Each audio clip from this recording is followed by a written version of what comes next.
gentlemen, brothers and sisters, children of all ages, we got about 2.5 minutes before we go live, official, like live at 11 o'clock. It's 10:57:30. So we're gonna go ahead and get this thing going because I want to get my whiskey on and get out of here so I can go home. I got a late night order came in and I need to do a thing where I put whiskey in bottles so that they can come and pick up the order. So all that said, it's time to get crack-a-lackin' on the thing. I am, the Old Humble guy, at least the head of the Old Humble guy, way up there. I'm the head of the Old Humble guy, and this is my shop. You can see my stills behind me. This is where I make the whiskey. That little one right there is a test still. I am going to, in the next 4 weeks, build my fermentation containers. Yeah, Dom, thank you for the reminder.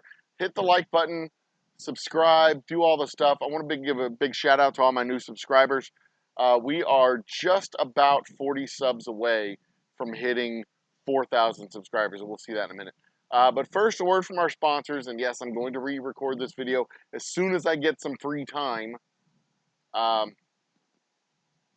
you can see from my live video history on the channel, I haven't had a lot of free time. I've been working like a crazy person this last month. But here's a word from our sponsor, which is me, the Old Humble Company, Old Humble Distilling Company. Is your bar looking a little ordinary? Is it lacking something awesome? Well, head out to your local liquor store and pick up something extraordinary. Grab a bottle of Old Humble Straight Whiskey or Old Humble Special Reserve. They're clean, smooth, easy drinking whiskeys that taste the way whiskey should taste. From humble beginnings to an extraordinary finish, Old Humble whiskeys are what your bar needs today. Walk tall, be awesome, and drink humble. Old Humble Straight Whiskey and Old Humble Special Reserve. Get yours today.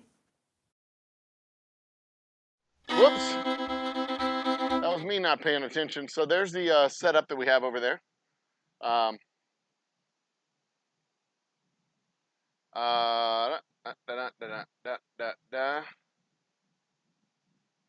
Taking a quick look.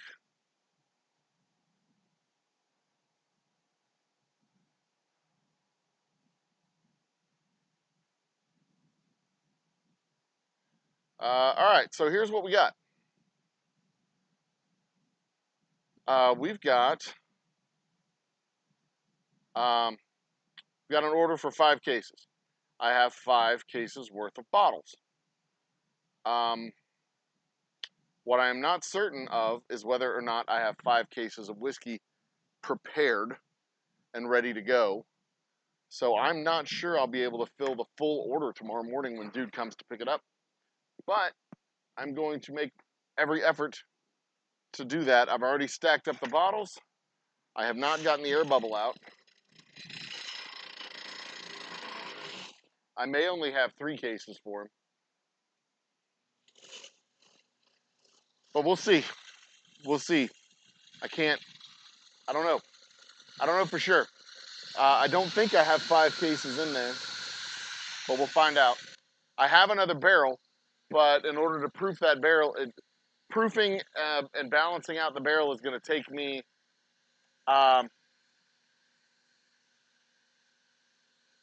stop. Wasn't paying attention. I had whiskey in those bottles, and then I hit the button to start it. I overfilled them, which is a huge faux pas when you were running a little short on whiskey to begin with. But I do have other bottles at the tasting room next door, so I should be able to fill most of the order. You know, we're at a resupply point right now, which is good. This is one of the good problems to have when you're running a business. When you have more orders than you can fill, that's good. Some of the time, it's not a habit that I should get into. Yeah, I think I should be able to fill this order. I should be good. There really is a lot of whiskey down in there. I should be good to fill this order. So this order if I'd have had more bottles, we would have gone well over my sales quota for the year or for the month. My goal, my minimum goal, I said this last time I was doing the bottling. My minimum goal for this enterprise is 40 cases a month. That 40 cases a month is the minimum that I need to keep the lights on, but but it's not enough to pay me. It's enough just to keep the business operating.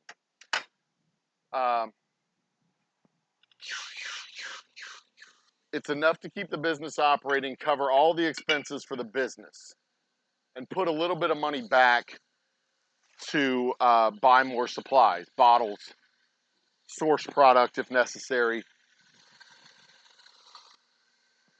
and things like that. I need to pull a sample real quick. Excuse me.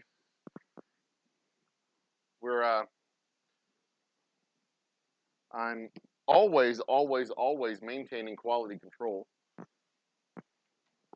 which to the outsider might simply look like drinking whiskey, but it's not. I'm actually making sure that standards are maintained. I have if this whiskey had for some reason gone bad, if some kind of impurity had gotten into the barrel during the resting process or in between barreling processes,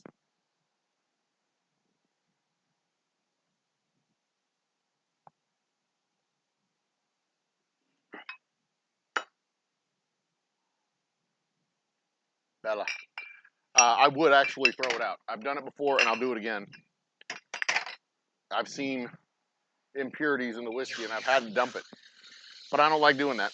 I'd rather not. Dumping whiskey makes me cry. Spilling it makes me cry. Hurts my heart. It really does. Right down. It gets me right there. So I prefer not to do it. But I was saying last time I did this, last week, or week before last, whenever it was, 40 is my minimum. 45 is, I'm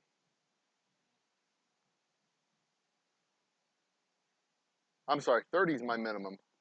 40, that keeps the lights on. 40 keeps the lights on and allows me to put a little bit back for supplies like bottles and labels and things like that. 50 is, so 40 is my usual target. 50 allows me to actually get paid. Me.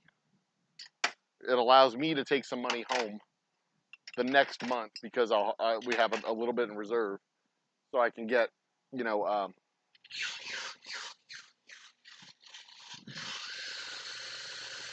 I can pull a couple thousand out to support the household as kind of a expense reimbursement for what we've been doing. And this month we will have, this order will represent 56 cases. We've already delivered 51. With this last order, we are at 56, which is excellent. Maintaining a small footprint, maintaining a small distillery, a retail footprint that I can aggressively service. Next month, I'm going to be spending a lot of time in Dallas, Austin, San Antonio. We're getting into the part of my schedule where I'm going to be on the road a lot. And I might go ahead and switch it from 3 days a week to 4 days a week through the month of July. I'm going to be in San Antonio, San Marcos, Dallas, Fort Worth, and a few stores in Houston. And if everything goes well, I will, at a meeting we have tomorrow, I will have a new ambassador joining the party.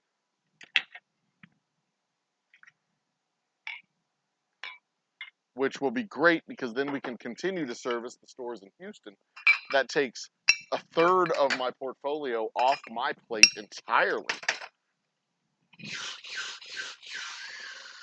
which is great. We have 4 people, between a third and a half. So if they can service 4, if I got 3 people serving 6 stores a month, if I can have them on 6 or even 8 stores, then that's 8 stores I don't have to deal with out of, actually it's like 24 out of 35. That's great. We are getting very dangerously low. I am at 3 cases now. Well, 2 cases. This is the 3rd case. I have a case in the tasting room. If he gives me another day, if he gives me till Thursday, I can get the other cases done. Hell, I can do all 10 cases that they wanted in a couple of days if I get bottles.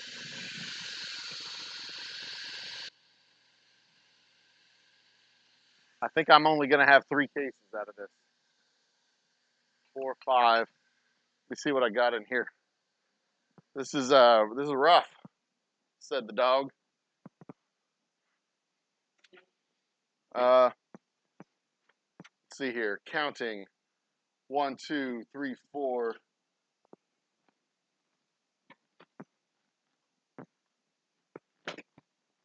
Cockroaches. 5, 6, 7, 8. Y'all can't see. I'm in the tasting room. It's beautiful in here. 9, 10, 11, 12 on the bar. I can do another case. I can give him 4 out of the 5 that he wants for sure.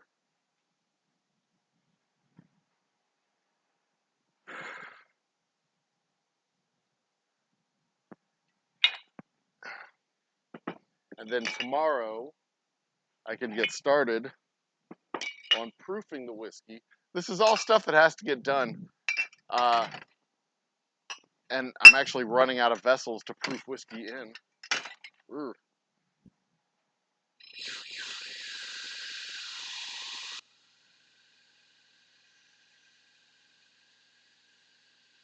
Come on. Be my Valentine.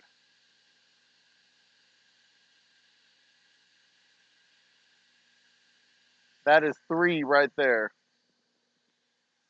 So I have 4 cases that I can give him. I'm not going to be able to squeeze any more out of here. Well, this is a good problem to have.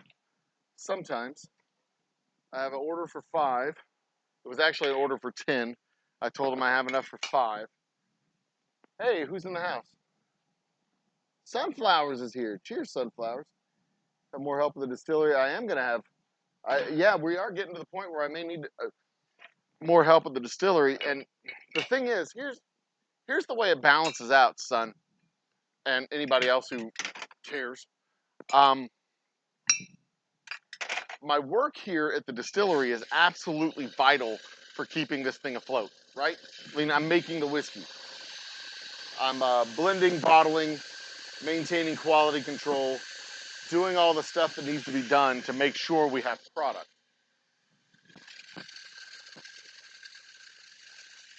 That's it. This is it. I have 3 cases. That's it. Well, at least I'll have something at the bar still. At the tasting room, rather.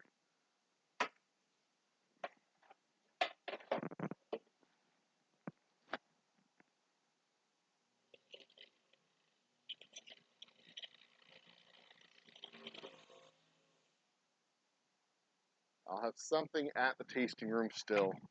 I'll have 4 bottles still in the shop. So that's cool.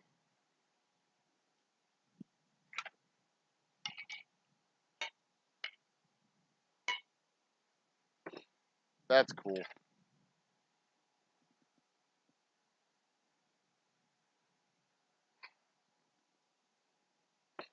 All right. So now tomorrow I have to proof whiskey and crack that last barrel of straight whiskey so that I can. I'm not going to be able to get this. I'm not going to be able to do it for this order.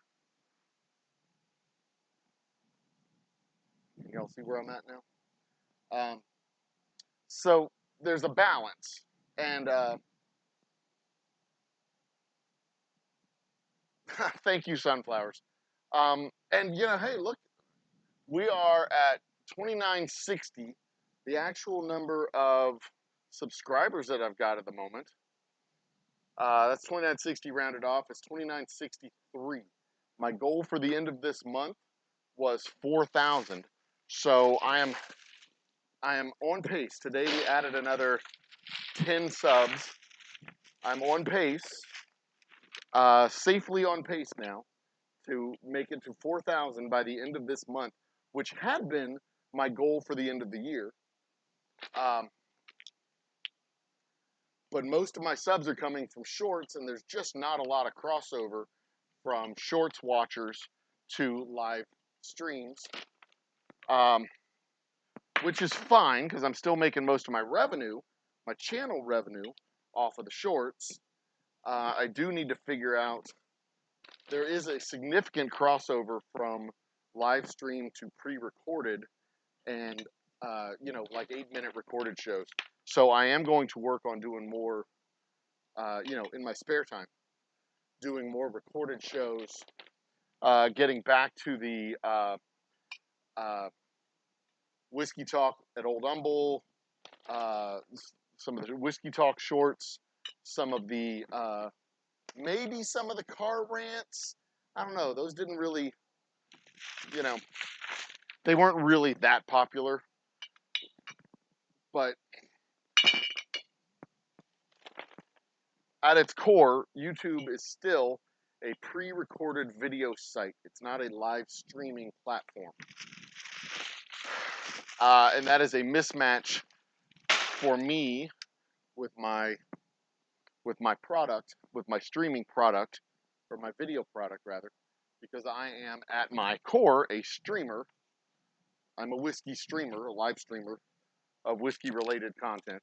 That is most of the hours that I post, most of the time, video content that I post by hourly content is, I am doing this out of order, is streamed content. Most of the watch time that I get is from my shorts portfolio. Is this on camera over here? Can y'all see that? Where am I at? Yeah, okay. Make sure I'm on camera doing this. So these are things that I think about as I'm at home planning the stuff that I need to plan. Today, most of what I did today was plan my July tasting schedule, interviewed a prospective ambassador on our initial interview. The second interview is face-to-face. First interview is almost always online. Second interview is face-to-face, you know, online via text, messenger, or email. Second interview is face-to-face. That tells me two things. I'm gonna give y'all some of the inside scoop as to how I evaluate potential employees. Salesmen, there's a natural vibe for a salesperson. Salesmen have to be fairly outgoing and engaging. You need to be able to hold the conversation, hold eye contact, and be interesting. If you can't sell yourself, you can't sell my whiskey.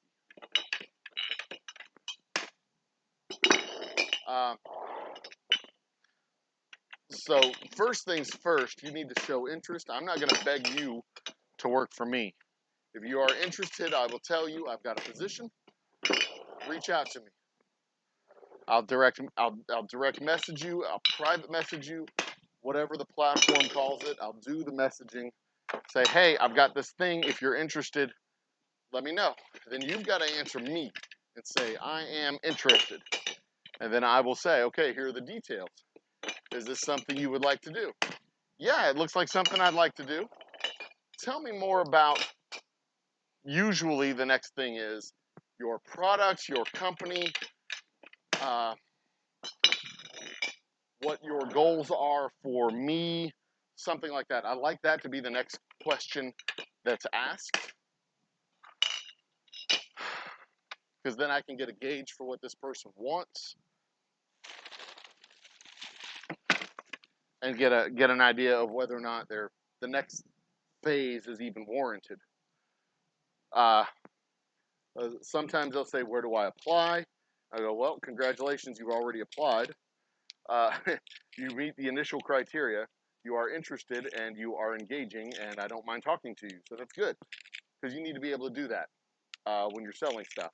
You need to be able to approach people, random strangers, engage them, grab their attention, get them to stop walking past you so that you can communicate. Because if they are not interested, if they do not stop, if they do not slow down, you cannot sell to them. You've got to get them to stop. You've got to get them to slow down. You've got to get them to talk. And I'm bad about this a lot of the time because I take the Chinese evangelist methodology to heart. And the Chinese evangelist methodology to sales is that there are a billion Chinese people. Billion Chinese people. I'm going to, I have maybe in my time on earth to engage with these people, maybe 25 more years. Take a billion people divided by 25 years, and you have something like 7 seconds to talk to these people. You don't have a lot of time to waste. So it's less than 7 seconds. It's like 7/10 of a second, something like that. Some kind of ridiculously small number. So you have 7/10 of a second to talk to these people. I figure I've got, 1,000 people walking into Spec, 500 people walking into Spec. I don't have time to sit there and engage with your life story. I want to find out, do you want to try my delicious whiskey? It's a yes or no question. If you want to try it, try it. If you don't want to try it, that's fine. I don't need to know. I really, truly do not need to know that you quit drinking when you were 17 because blah, blah, blah, blah, blah, blah, blah. I don't care. Yes or no is really all that matters. Oh, I don't drink white wine. I only drink white alcohol now because dark alcohol gives me. I don't care. I do not care. Chinese evangelist methodology is I have 7/10 of a second to talk to you. And the longer you talk, the longer it takes, the more time you're taking away from somebody who does care. You don't care, that's fine. No, it's fine. It really is. If you're not interested, you're not interested. That's fine. Part of my job is to make you interested, or at least make you aware. But if you're not interested, you're not interested. Move along. Thank you. I don't need to know that your great grandpa's war buddy had a adverse reaction and he, talked your dad into never drinking. It scared your dad, and then your dad um, told you to never, ever, ever touch the stuff because it was blah, blah, blah, blah. Cool story, bro. I don't care. I really don't. This is not the time nor the place. Tell it to the newspapers because I'm trying to sell whiskey. And you're at that point, after every word after no thank you is just an obstacle that I need to get around to move to the next person who might be interested. And it sounds harsh, it sounds cold, it sounds calculating, but sales is a numbers game. I need to talk to this many people. I need to talk to 4 people to get to 1 person. I need to talk to 4 people to get to 2 people who will try it. And of those 2 people, 1 of them will buy it. So if you're going to take up my time, you're getting in the way of the next 3 people that I need to talk to. So I need to find out if my ambassadors are going to be engaging. Will you talk to people? Because if you won't talk to people, I got no use for you. If you won't even talk to people, you can't sell the whiskey. You've got to. You can't wait for them to come up to your barrel and ask you. You've got to ask them, hey, would you like to try the delicious whiskey? Hey, would you? And I don't need to hear you sit there and go, free shots, free shots, because we're not giving away free shots. We're not a bar. We're not bartenders. You're there for a purpose, not to give away free shots. You're there to sell whiskey. Hey, would you like to try my delicious whiskey? Come try my delicious whiskey. That's what I need you to do as a salesperson, as an ambassador to my brand. You don't even have to be beautiful. That's a bonus, but you don't have to be. I mean, Jesus Christ, look at me. I don't look like Heather Graham or, yeah, that's a dated reference there. I don't look like Heather Locklear. That's an even more dated reference. But I will sell circles around Texans cheerleaders because I will engage every single person that comes within 20 feet of me and ask them one simple question. Would you like to try my delicious whiskey? Would you like to try my delicious whiskey? I will say that one line 250 times in a 3-hour period or a 6-hour period. I say it so much that the employees at the store start to laugh about it. They know who I am. They see me when I come in the store and they go, oh, that's the delicious whiskey guy. Would you like to try my delicious whiskey? Would you like to try my delicious whiskey? Would you like to try my delicious whiskey? And you know, I start to laugh because there's a lot of people that say no, obviously. You're asking random strangers to do a thing, so a lot of them say no. But I'll play with it. Would you like to try my delicious whiskey, or are you going to tell me no just like every other person who's come through the doors? Would you like to try my delicious whiskey, or are you going to reject me as well? Would you like to try my delicious whiskey, or should I just stop trying? And so, you know, whatever it takes to get their attention. Because that's the whole point. Got to get their attention. Jason Coates. Cheers, Jason. I mean, if you're in the Humble area, I'm going to be here for like another hour. But that is 100% what I do. And it's almost comical when I'm in the stores because I'm also loud. And I will ask somebody 2 rows over because I can see their heads above the store shelves. I can see them walking. And I will walk right over to the whiskey aisle, stand at the end of the whiskey aisle, and say, all you guys walked right past me coming into this store, and I asked you if you wanted to try my whiskey, and all you guys are standing here looking at a bunch of bottles. If you'd like to try my delicious whiskey, I can help you with this buying process. Come and see me. And that'll usually get 1 or 2 people to come off the aisle and come down and see me. Like I said, I'm very aggressive. And if you're going to walk past me and ignore me and then go to the whiskey aisle, I don't take great offense to that. But then when you pick up Evan Williams or Jack Daniels or some of Kentucky factory rotten gut shit, well, yeah, now I'm going to take offense because you didn't even try my whiskey. You're just going for some fucking label? You're buying out of habit? Try it. It's too expensive for you. That's fine. You're buying $14 whiskey. This is $30 whiskey. You may not want to spend an extra $15. That's fine. At least try it. That's all I'm asking.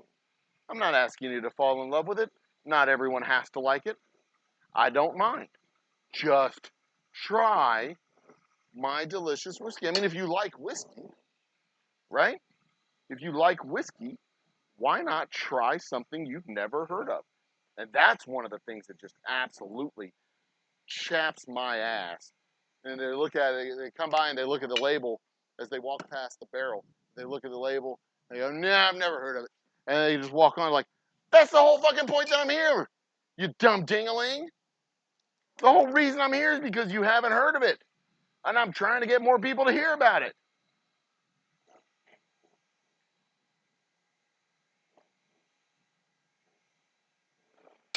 Or they're over there somewhere. I'm like, hey, would you like to try my delicious whiskey? And they can see the label because it's pointed towards them. And they look at it and go, what is it?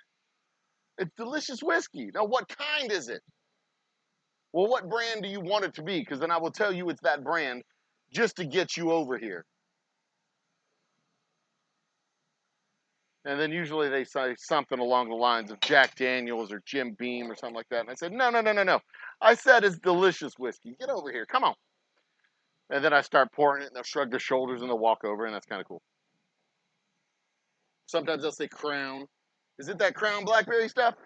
I'm like, does this look like a Crown Royal bottle to you? Oh, my God. So many.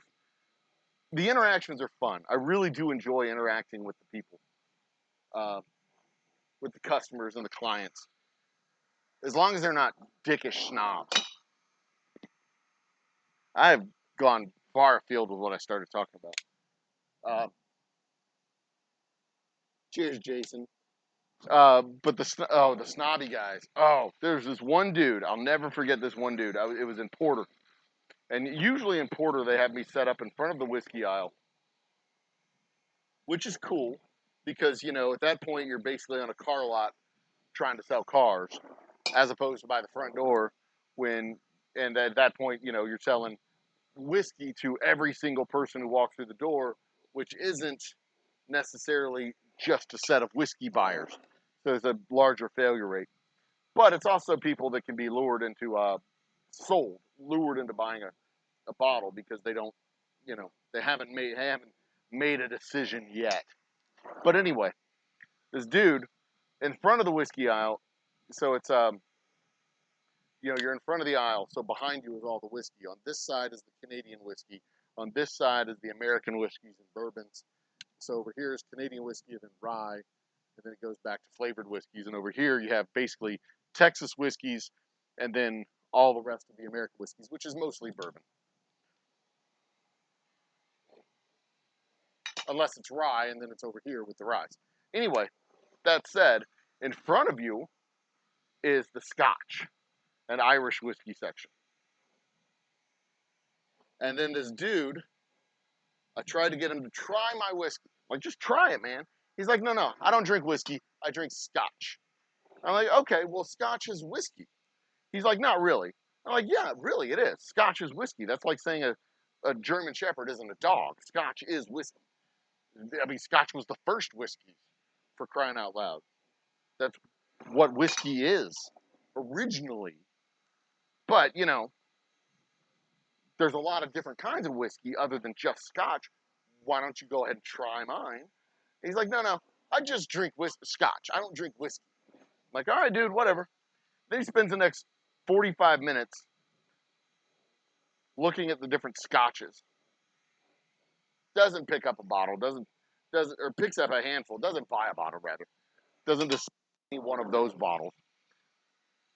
And then he wanders off. I talked to a couple more customers that come through. He wanders off and goes and does a thing. And then he comes back down from this part of the aisle with a bottle of Jack Daniels in his hand. And he says, I'm getting this one today.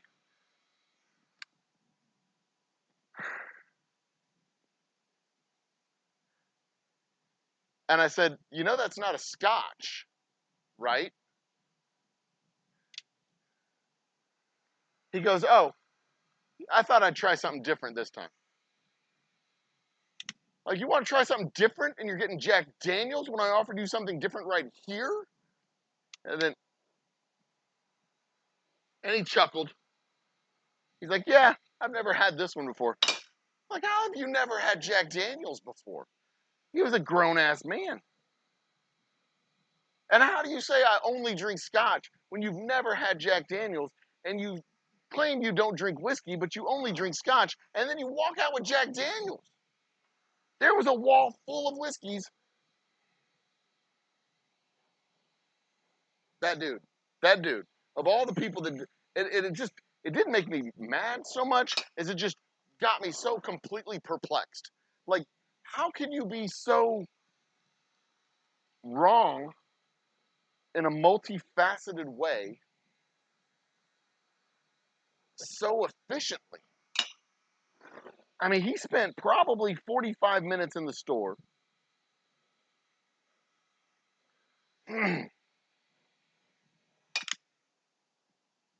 looking at good stuff, like legitimately good whiskey. and then just punted after 45 minutes. That's like getting all the way down to the 3-yard line, being first and goal from the 3, running 3 quarterback sneaks, a couple of running back, a couple of plays, the running back or the fullback, just trying to punch it in from the 3-yard line, and then just punting. You got the ball right there on the goal line, right there. You've gone 2 yards and 35 inches, and you're right there by the promised land, and then you just kick the field goal. I was perplexed, stunned even. I couldn't understand how he came to his decision-making process. But more power to him. Is the whiskey, he paid money for it, he can do whatever he wants with it. It just kind of annoyed me, legitimately annoyed me, that he would be all like, oh, I drink whiskey. Being all high society and, special about his special whiskey, that he walks out with the most pedestrian, most common, most baseline whiskey you can get. It wasn't even like Gentleman Jack. It wasn't even like upgraded Jack. It was just Old Number 7. Just the basic high school whiskey that he claims he's never had before. And usually, if they come back to proudly show me whatever stupid mistake that they've made, I can usually get them to stop and just, hey, if you're gonna walk out with that, at least try this. That's the whole point of the game. The whole point of the game is to get them to try it. Slow them down long enough to get them to try it. Just try it. That's all. I'm not asking you to fall in love. I'm not asking you to give me a ring. I'm not asking you to take me home and adopt me as your kid. I'm not even asking you to tell other people about what you've done. I'm just asking you to try it. That's it. That is the goal of the ambassador. That's the baseline goal of the ambassador. Get them to try the whiskey. Like, legitimately. Get them to try the whiskey. And that's why I don't trust these model agencies, because I see these model agencies doing their work alongside me at the stores. They don't do shit. They don't engage the customers. I will sample out, and sometimes I'll sample out an entire bottle of whiskey. These girls don't do shit.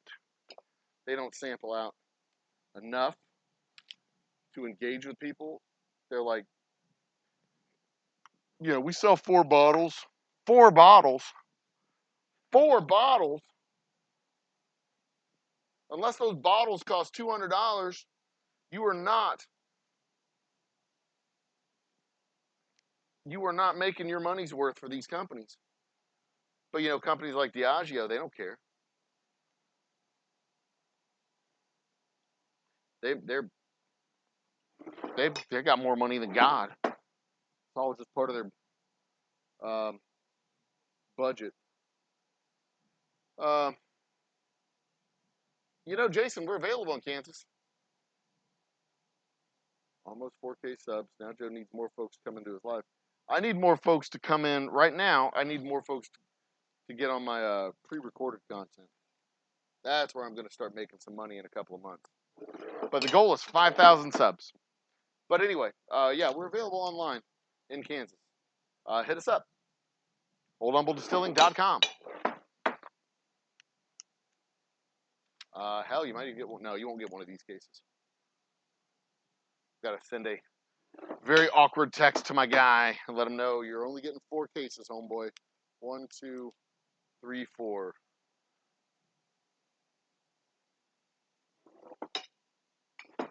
Yeah.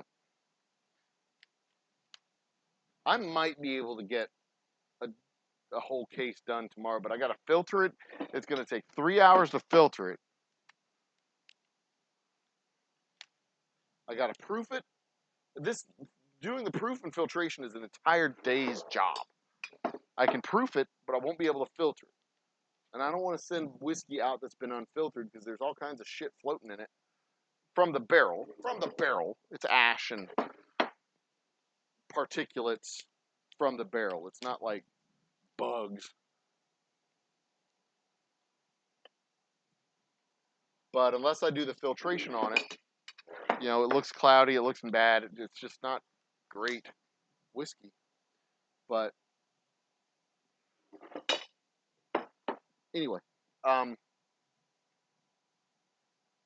always so hit and miss who ships where. I'm sure you know that better than I. Yeah, I know. The rules for shipping are weird, but we are available in Kansas. We're available in 46 states now. Our website's out of date, so don't go to the shop online. Don't go to the shop online link. Just scroll down on the homepage, oldhumbledistiling.com. Scroll down on the homepage to where the whiskey is, and then click on the Buy Now button, and that's it. We hooked up with a company called Bottle Nexus, and they are able, with using partnerships with local liquor stores, they are able to ship everywhere in the country. And there's one particular dude online who really pissed me off because we had just gotten this stuff live with our previous online fulfillment guys. We had just gone online with them, and I was like, dude, we're available online in your state. And he said, I can't do that. I can't do it online because it's against the law to buy from outside people and have it shipped in the state. I'm like, dude, it's not from outside people. It's legally shipped in your state online. There's a distributor who is legally allowed to ship it in state. And he said that it's kind of a gray area with online shipping, and if he did it and it was delivered to him, then there'd be a paper trail. And I'm like, okay, so you could, but you won't. But you had no problem getting a free bottle of whiskey from me for a review. But now when it comes time to actually buy a bottle, when you're legally able to and legally allowed to, you won't. Not can't. That was the word you used, but it wasn't the word. It wasn't the correct word. The correct word was will not. Won't do it because you don't want a paper trail because you think you're important enough for the state agencies to follow you and see if you yourself are personally buying a bottle from somewhere outside of the state. I'm not a fucking idiot. I understand English very well.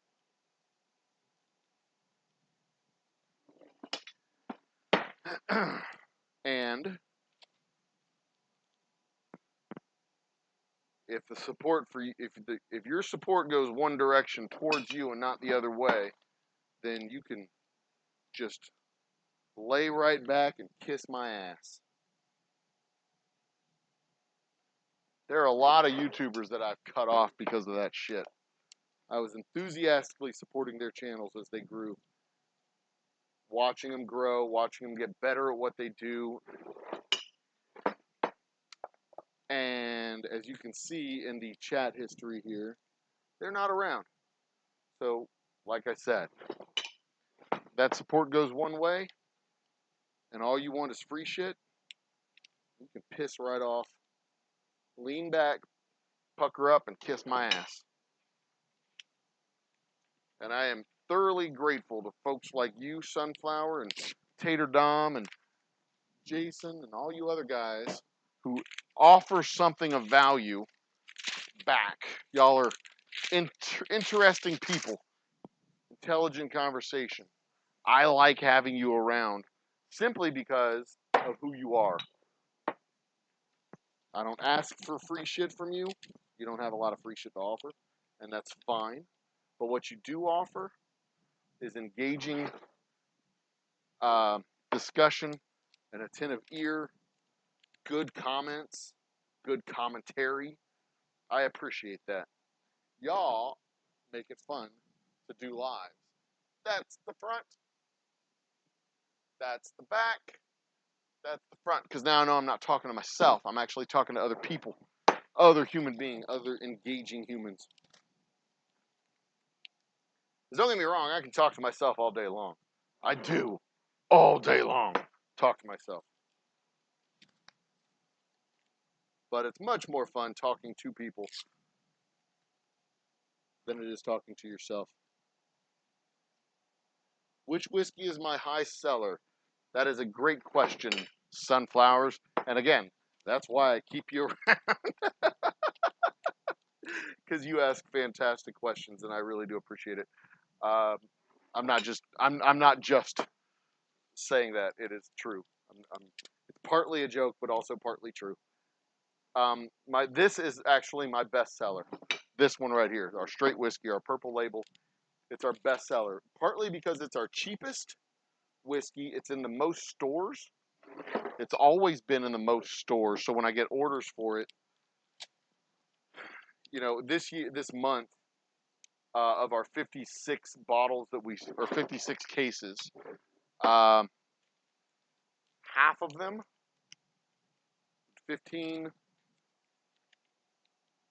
25, 25 cases have been our straight whiskey. And that is partly because it's real easy to sell a $30, $25 whiskey, $30 whiskey, however much it runs in the stores. It's real easy to sell this stuff. I mean, I can damn near sell it without people even trying it. I do it all the time. They're like, "Oh, I'm getting a gift." I'm like, "Well, this is a great gift. It's a true Texas original. It's made right up the road in Humble. You get it signed by the maker of the whiskey. You can't find it anywhere else in the country. It's proudly not distilled in 49 states." Stealing a line from Shiner Beer. And it's only $25 or $30. So, if he doesn't like it, then you can mix it with stuff and drink it that way.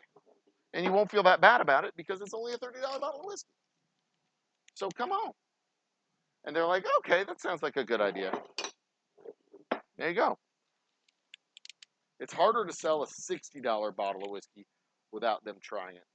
But it's fairly easy to sell a $25, $30, $35 bottle of whiskey without having them even try it. Because I've even told them, like, the distillery's right up the road in Humble. If you don't like it, you're buying it without trying it. If you don't like it, send me a message. We'll get together at the distillery, and I will refund the balance of your bottle.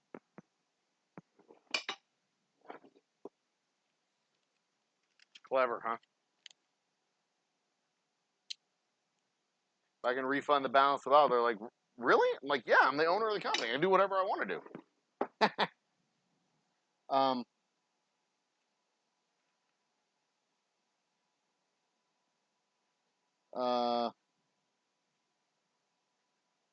I like being Joe's friendly. Wish my friends didn't live far away. I do live far away, don't I? If you're into analog synthesizers, I can send you some press samples. Analog synthesizers? I don't even know what that is, Jason. It's Jason, right? Yeah. I don't even know what an analog synthesizer is. And so I'm fairly certain I don't use them. So, no, I don't need free samples, man. I appreciate it, but no, I don't need them.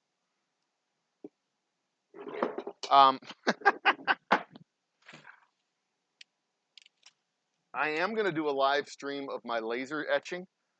I've got a laser etching machine here in the home of Kansas State University. I also appreciate this name after Wildcats and label is purple. Humble High School Wildcats is where the original inspiration came from, but also Kansas State Wildcats, a fellow member of the Big 12, I'll add, with the University of, by God, Houston. And also Northwestern University, which is also, if I'm not mistaken, the Wildcats, where one of my co-owners, Lisa Linney, got her law degree at Northwestern, is purple and white. And my dad spent some time down in LSU, I believe, which was purple and gold. But they both spent time at Northwestern Louisiana University, which is purple and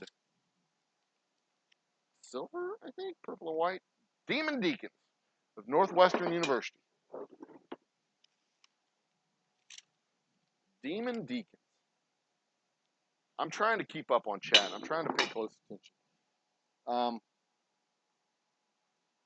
Drink the whiskey straight, use it as a mixed drink. That's a question for Jason.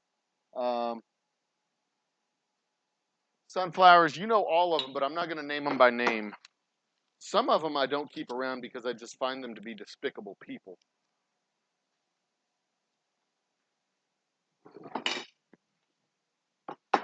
Just in general, despicable people.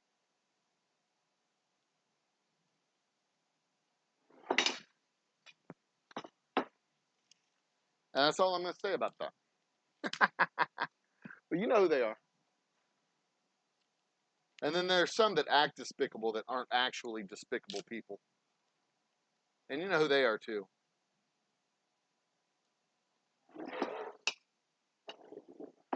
I mean, we know all the same YouTubers, Sunflowers, or most of the same YouTubers. And there's some of them that I've just lost contact with, but I still love them. Especially my art people. Samantha, Mia, some of the acrylic pour folks. I like them a lot. They're cool people. I've just kind of lost track of them and lost touch with them because I don't see their I'm subscribed to their channels. I just don't see their content. They went through a period I think where they just didn't post a lot of stuff. Monica, that's who, not Tia, Monica. But yeah, I've just kind of lost touch with some of them that I kind of started with, but you know, that's part of the process. Also, when you're growing a channel, you kind of make this transition from consumption to production, and I don't consume as much content as I did before, and I actually produce more than I did when I was, you know, you make that transition from content consumer to content producer, and then you kind of lose track unless you're intentional about maintaining contact. You kind of lose track with people,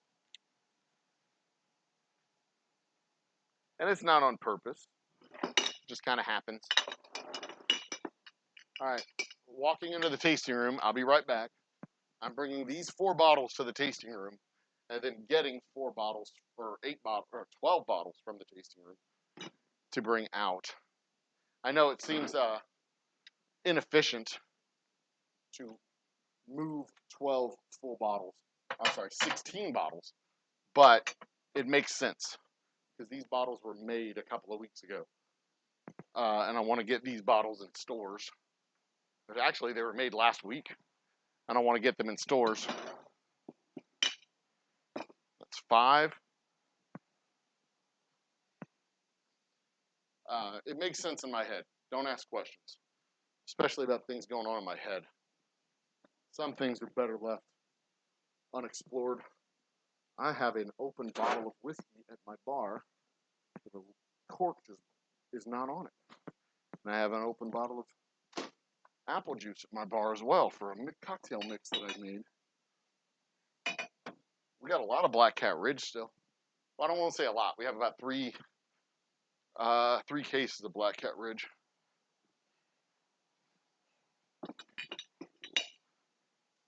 I'll have got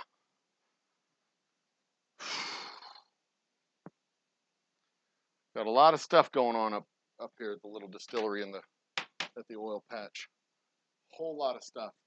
I'm gonna be making a trip down to Laredo in a couple of weeks. Well, I've got to do it. Shit, I've got to do it next week. I need to get bottles.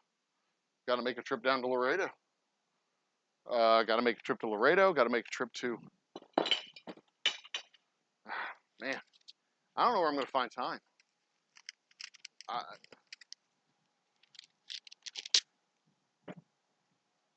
You were saying earlier, Sunflowers. I need people to help work with me at the distillery, but it's not so much distillery work that I need help with.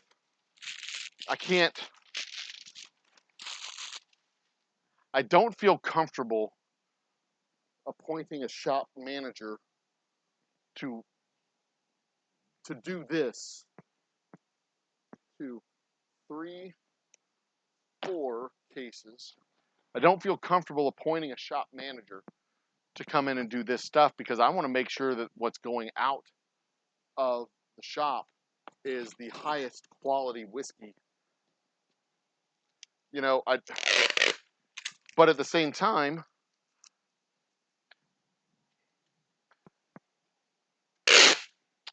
I mean, making the trip down to Laredo cost me 12 hours. It's an entire day. I don't have to make that trip necessarily. I don't have to be the one to make that trip. But the reason I make that trip is because I don't have to pay me to do it. I make that trip because I'll do it. I don't have to pay me, whatever, 20 bucks an hour, 15 bucks an hour for 12 hours to drive down to Laredo and do that shit. Plus gas, plus, the truck. All I got to do is hire the truck.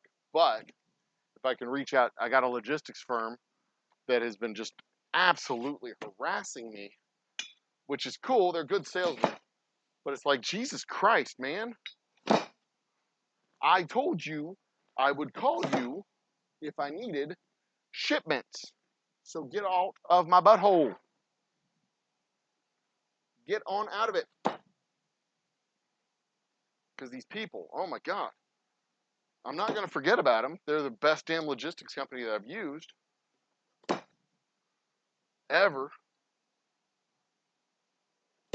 So I'm not going to forget about them.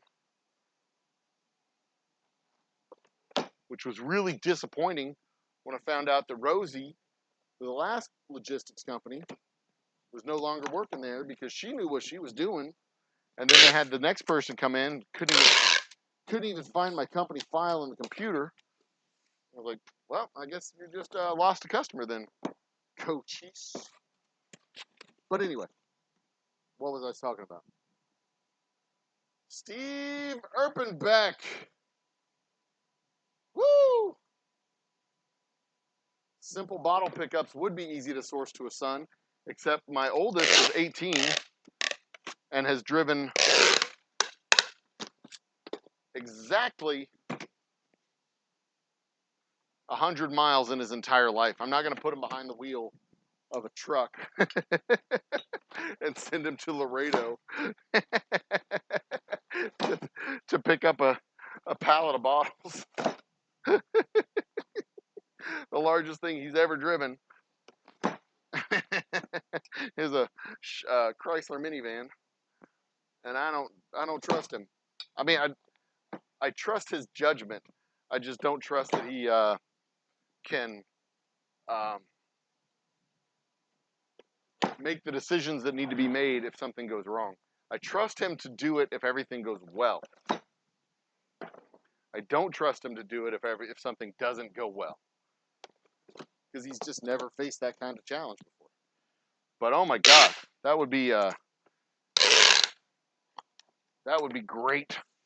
He could probably manage the bottling process. He and my wife could probably manage the bottling process while I go and do something dumb like that. But the last time I went and got bottles,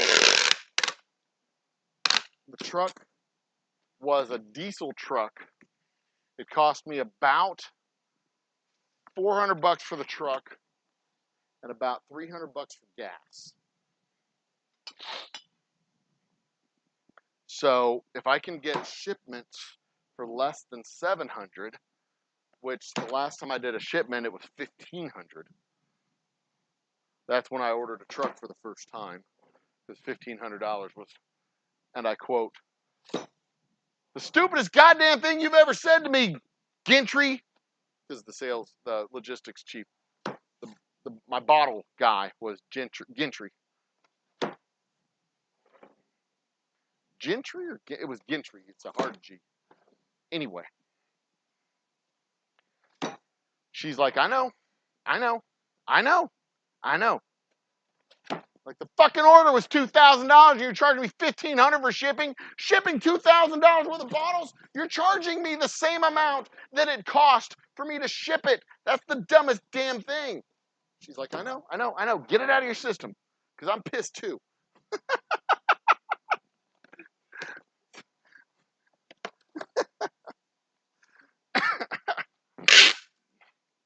Anyway, it worked out okay. In that case, I was able to literally do the shipment myself for half the price, a third of the price. Because that one only cost me. They had the smaller truck, and it wasn't the big giant diesel.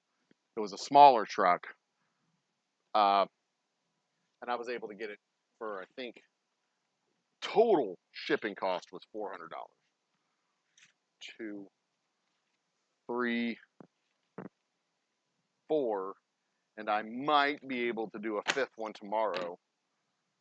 This is disappointing, but also good. It's kind of a mixed level of satisfaction.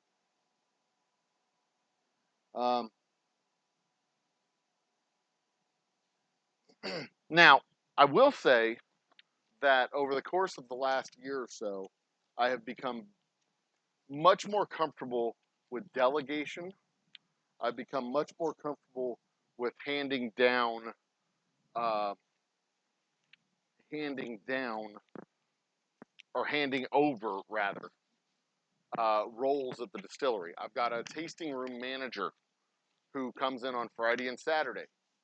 My boy Gary, who comes in on Friday and Saturday, because my time is better used at the stores on Friday and Saturday. That's where the crowds are. That's where the people show up. That's where I sell whiskey. Once we start getting crowds at the distillery, that might flip. So right now, on a Friday or a Saturday, I can sell reasonably. If they have the product in the store, I can sell $600 worth of product. On a given Friday or Saturday, I will do maybe $100 worth of product here at the distillery. So and then while I'm doing $100 here, I'd have somebody at a store maybe turning over $85 worth of product or $100 worth of product. So I'm giving up, by being at the distillery on a Friday or Saturday, I'm giving up $500 worth of revenue. And that doesn't make any sense. So I can get Gary in here to have the doors open, to do the work in the distillery, and Gary can do the work. And while Gary's doing the work, I can go out and sell whiskey. So we can make, between the two of us, he can make $100 for the distillery here, and I can go make $600 for the distillery there. The video freeze? Nope, my phone froze.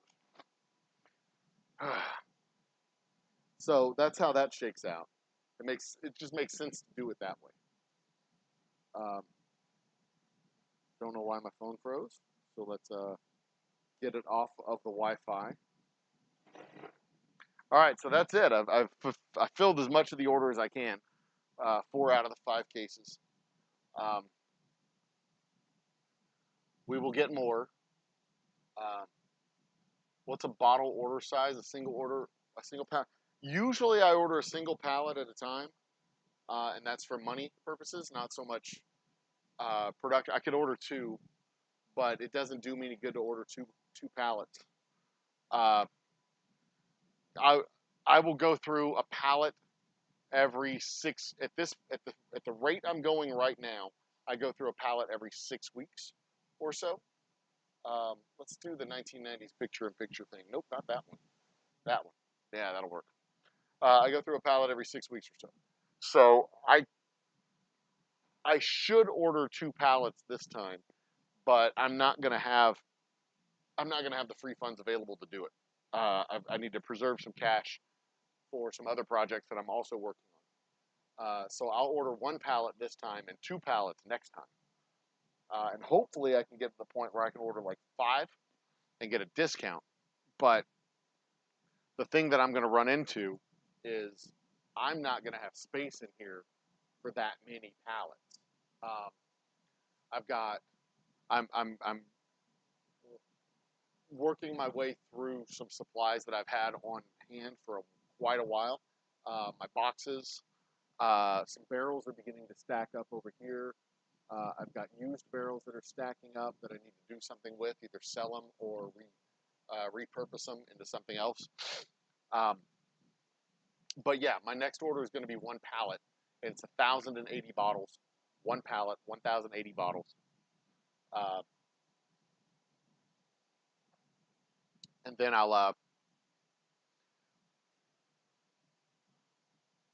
will run out of those bottles by mid-August.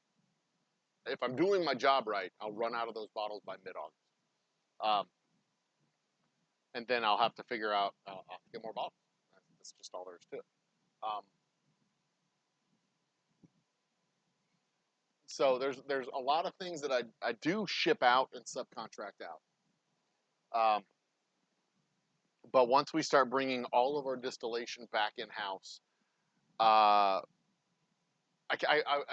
not going to feel comfortable doing that until I have a full sales team out in the state. And I'm not going to feel comfortable with a full sales team out in the state unless I have a sales manager managing the sales team.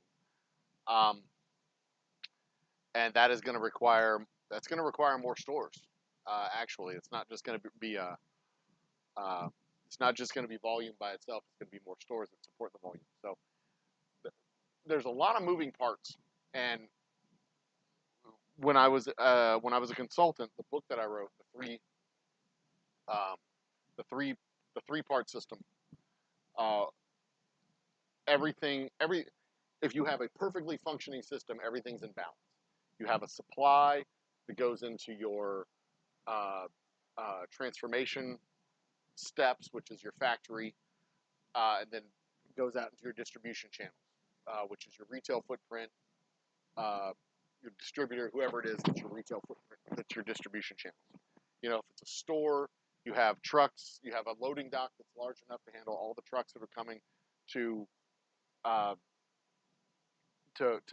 provide you with product, and you have a large enough store to hold all of that product on hand, and you have enough cash registers to handle the people who are in the store, to get them through the store. You know, everything's in balance, right? If people are coming into your store and not buying enough every time they come to the store, they're just coming in to buy a thing of milk, or they're just coming in to buy bread, you cut down on the number of cash registers you have that are open, so that their time to check out is longer, so that they want to buy more stuff to make it worth their time. This is why you have 26 cash registers at Walmart, but only 4 cashiers. If you only have 1 loading dock, and your store is, 150,000 square feet, and you only have 1 loading dock, you're not going to have enough infrastructure in place to actually get enough product in your store. If you have a 5 million person city and only 1 turbine at your electric plant producing electricity for these people, you're not going to be producing enough electricity that they need. Your supply going into your factory is not enough. There's more demand than you do have need. And you change any one of these things, you throw everything out of balance. And the challenge is to figure out where you're going to spend the resources so that you get that money back. Marketing increases your demand, but it doesn't increase your supply. And if you increase your demand without having supply, then now you've created a shortage, and now you're screwed. Do I know which state orders the most whiskeys? Oh yeah, Texas by far.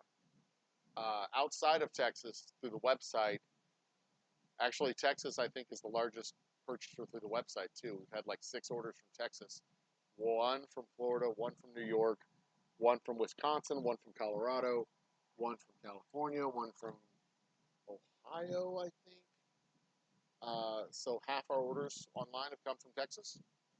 So, and the only place we're sold is in Texas retail. So all of our orders go to stores in Texas. And half of our orders online have gone to people in Texas, just in places where our whiskey isn't available in stores. So, but yeah, you got to figure out where you're going to spend the resources, because if you're going to spend the resources to increase your demand, you have to have enough to increase your supply. And in my case, I've got whiskey, I've got bottles, I've got boxes. What we ran into in 2022 was I couldn't get a hold of boxes. I had whiskey, I had bottles, I had 2 tables full of bottles, but I didn't have any goddamn boxes to put the bottles in. I had bottles stacked up on pallets all over the place, but I didn't have boxes to put them in. So I had, I was out of balance. I had a whole bunch of whiskey boxed up, or bottled up, but nothing boxed up. Ordering a bottle when it makes sense. That's a good call, James. Jason, rather. Sorry, I misread that. I don't have my glasses on. Good call. 100 degrees. Shipping stuff in 100 degrees might be a little bit dodgy. May not be the best way to go. Thanks, Sunflowers. I'm working on getting a new camera.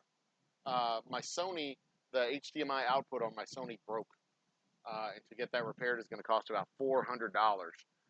But to get a used camera of roughly the same quality is going to cost me about $300. To get another webcam like that one will cost me about $200. So I might get another webcam like this one, but if I get another camera like that one, I may need to get a better computer, because this is my built-in cam. That's my webcam. I wouldn't mind having a third camera. Having 2 different angles in the bottling process, one over here, so you can see both sides. That'd be kind of cool. But not necessary. The idea would be to increase the quality. And that's one of the holdups with doing my sit-down lives, is I wanted to have a higher quality camera to do the sit-down live. Because I've got new lights. I've upgraded my lighting rig. I've upgraded my audio rig. I've upgraded everything except the actual camera and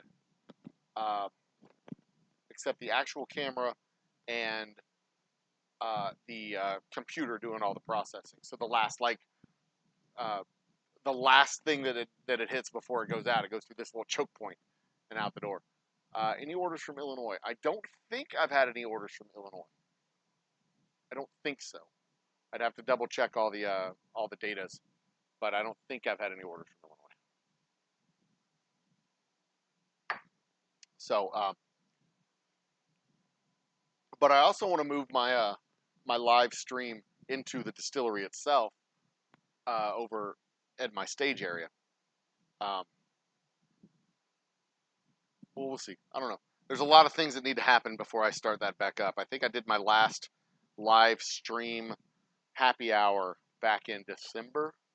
So we've been on a bit of a hiatus, and I'd like to come back with a kind of retooled, reset show, not just kind of doing the same thing, because nobody fucking watches live streams on YouTube. Not many people watch live streams on YouTube. Let's put it that way. And if that's going to be my primary source, speaking of which, I've got 5 people on chat right now. How many people are live right now? Let me go over to the concurrent viewers right now. 5. Sound off in chat. I want to see who you are. I see Jason. I see Sunflowers. Steve. Erpenbeck. And hey, drop a super chat. If you drop a super chat, I will say whatever you say in the super chat. So if you want to hear me say something ridiculously stupid, feel free, drop it. Or, the caveats are, I will not say anything overtly racist. And I also will not say anything. I won't say anything overtly racist, and I won't say anything pro former president. I have standards, boys and girls. I have standards. I'm not going to debase myself. You know what I'm going to do? I'm going to actually make myself a real fucking cocktail. I'm going to the tasting room right now. I'm going to make myself a cocktail of sorts. I'm going to make a highball, which is, just pardon me, I should have a camera in here. This is what I need the third camera for. It should be in here. But this is a delightful drink. It's ice, ginger ale, and straight whiskey. So I pour myself a full shot of straight whiskey on the rocks, crack the ginger ale, pour it on top to get the nice fizziness, and then give a shot of lemon juice, just a squirt, which is optional. The lemon juice is not necessary, but it does make for a delightful drink. And I will bring the ingredients back into the other room because my next drink will also be a highball.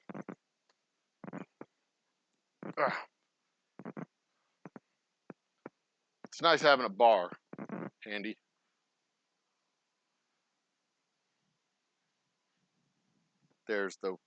That bottle of whiskey was at the bottom of the barrel for, I don't know, a week, 2 weeks, because I actually dropped that.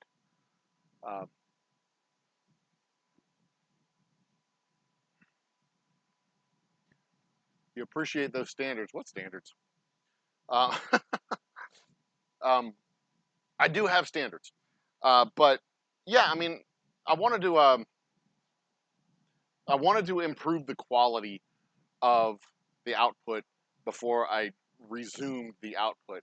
But I also have some you have memberships for you? I do have memberships for my channel. Thank you for mentioning that, Sunflowers. The primary membership is Superfan status. $2 a month, I think it is. $1.99 a month. You get $24 a year. Superfan membership, you get an emoji thing, and you get 24 entries into any free drawing that we do. Which reminds me, I have a free drawing that I owe everybody for our Black Cat Ridge. I also have the higher levels, which is like I think it's $25 a month and $100 a month, something like that. Right, those standards. Right, I forgot to even mention that. Yeah, but I do. One of my happy hour conversations I want to talk about is the Project 2025. But so I don't abide by the rule of no religion, no politics. These are things that make us who we are. They shouldn't be something you avoid in polite conversation. It should be something that, if you are afraid to talk about your politics or your religion, then you have shitty politics and shitty religion. I have no problem talking about either one. I know who I am. I know what I believe in. I have absolutely no problem talking about it out loud with people. Especially with people who don't want to talk about their politics or their religion, because those people have shitty politics and shitty religion. A vodka highball? Yeah, it's just vodka soda. But yeah. Or vodka ginger ale. But you don't like neat or straight vodka, but vodka and cocktails mixed. Oh yeah, mixed. I mean, that's okay. So let me finish what I was saying. I don't have any problem talking with people about politics and religion because I'm comfortable with who I am. I know who I am. I know what I believe in, and I know where I stand. And I am comfortable telling people what I believe in and where I stand. I'm comfortable with my relationship with God. I'm comfortable with my relationship with my fellow man, which is politics. I'm comfortable with my relationship with hell. I'm comfortable with my masculinity. I have absolutely no problem talking about subjects of sex and sexuality because I'm comfortable with who I am. I don't have any problem talking about gay shit or trans shit or anything like that because it doesn't it doesn't threaten me in any way, shape, or form. I'm very comfortable with my masculinity. I'm very comfortable with my skin. I'm very comfortable with who I am. So I don't consider any topics to be off limits. Politics, religion, I don't have any problem talking politics or religion. But I will not say anything positive about the former guy that I do not believe. I don't care how much you pay me in a super chat. I don't care. And I also will not say anything racist. I don't care how much you pay me because I have my principles and I have my values. So there you go. If you want to put a super chat in for a couple bucks and have me say poo poo pee pee, fine, I'll do it. Whatever, I don't care. Nickelback is the greatest band ever. Okay, fine, whatever. But the former guy needs to be in jail, and I will say that for free. So that said, what was the other thing you were going to ask me about? Oh, vodka highball, vodka drinks, and vodka uh, cocktails. So the thing about vodka is it is intended to taste like nothing. When you have something that's been distilled 5 times, 10 times, 12 times, the reason why they do that is because it's intended to taste like nothing. So your vodka gets distilled. Your initial distillation of vodka is 89%, 189 proof, which would be 94% alcohol. So all that's left is 6% of the water that it was fermented with. So what they do is they dilute it back down to about 20% alcohol by volume. So it goes from 6% alcohol by volume down to, or up to, or I'm sorry, 6% water up to 80% water. And then they distill it again up to 94% ABV. Then they do it again. Then they do it again. Then they do it again. Then they do it again.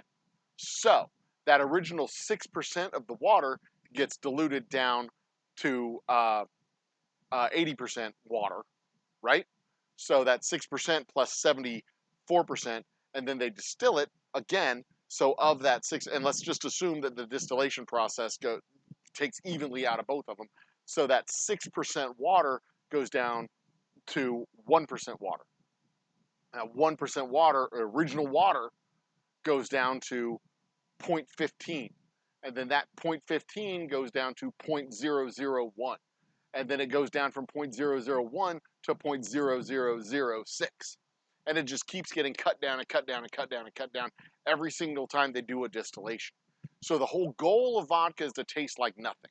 The more you distill it, the more it tastes like nothing. And after about the first 4 distillations, it's achieved its goal.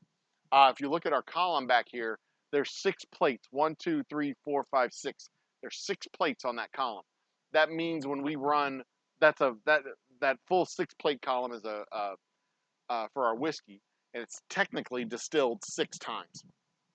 But we only distill it up to about 160 proof. We could knock that column down on this one to do either 4 or 2, or we could combine these together to be 6 plus 4 is 10. We can do 6 plus 2 is 8. We can do 6 plus 2 plus 4 for 12. And I can have that column go all the way up to the ceiling if I wanted to. And then that would be basically distilling something 12 times and get all the flavor out of it. If I was doing vodka, that's exactly what I would do. I'd put that whole column together, and we would get a very pure, very clean vodka coming out of the still. For whiskey, I do not want to do that. For whiskey, I want to maintain some of the original character of the water and some of the original character of the grains, and that's what you get when you do whiskey, when you do rum, when you do gin. Well, not so much gin, but when you do whiskey and rum, and tequila, you're maintaining character of the grains and the wash that you distill it from, which is why tequila tastes like something, whiskey tastes like something, and rum tastes like something, but vodka tastes like nothing. If vodka's done right, it tastes like nothing. So when you say, Sunflowers, that you prefer to have vodka in cocktails and not and not straight, it's intended that way. It's intended to be in cocktails and not straight because it doesn't taste like anything. Now, gin, on the other hand, tastes like horrible sadness because gin, London dry gin specifically, was intended to be drank in cocktails, never intended to be drank straight. Yeah, Jason, they did. TTB did take out the language for having it have no distinctive flavor or smell years ago, but that doesn't mean. I mean, the ultra premium stuff still tastes like nothing. Tito's tastes like something, and they have flavored vodkas and vodkas that have all kinds of stuff. I have no passion for vodka because it's just such a pedestrian spirit. There's two reasons to drink vodka. The one is to make your Coke volatile. The other is just to get drunk. And if you want something that tastes good, you want something that's a pleasure to drink, you're not drinking vodka. It's just, I mean, let's not be. Vodka is intended to drink for its intoxicating factors. That is why vodka was invented. That's why vodka exists. Let's not be Pollyannish about it. Whiskey is intended to taste like stuff. So there you go.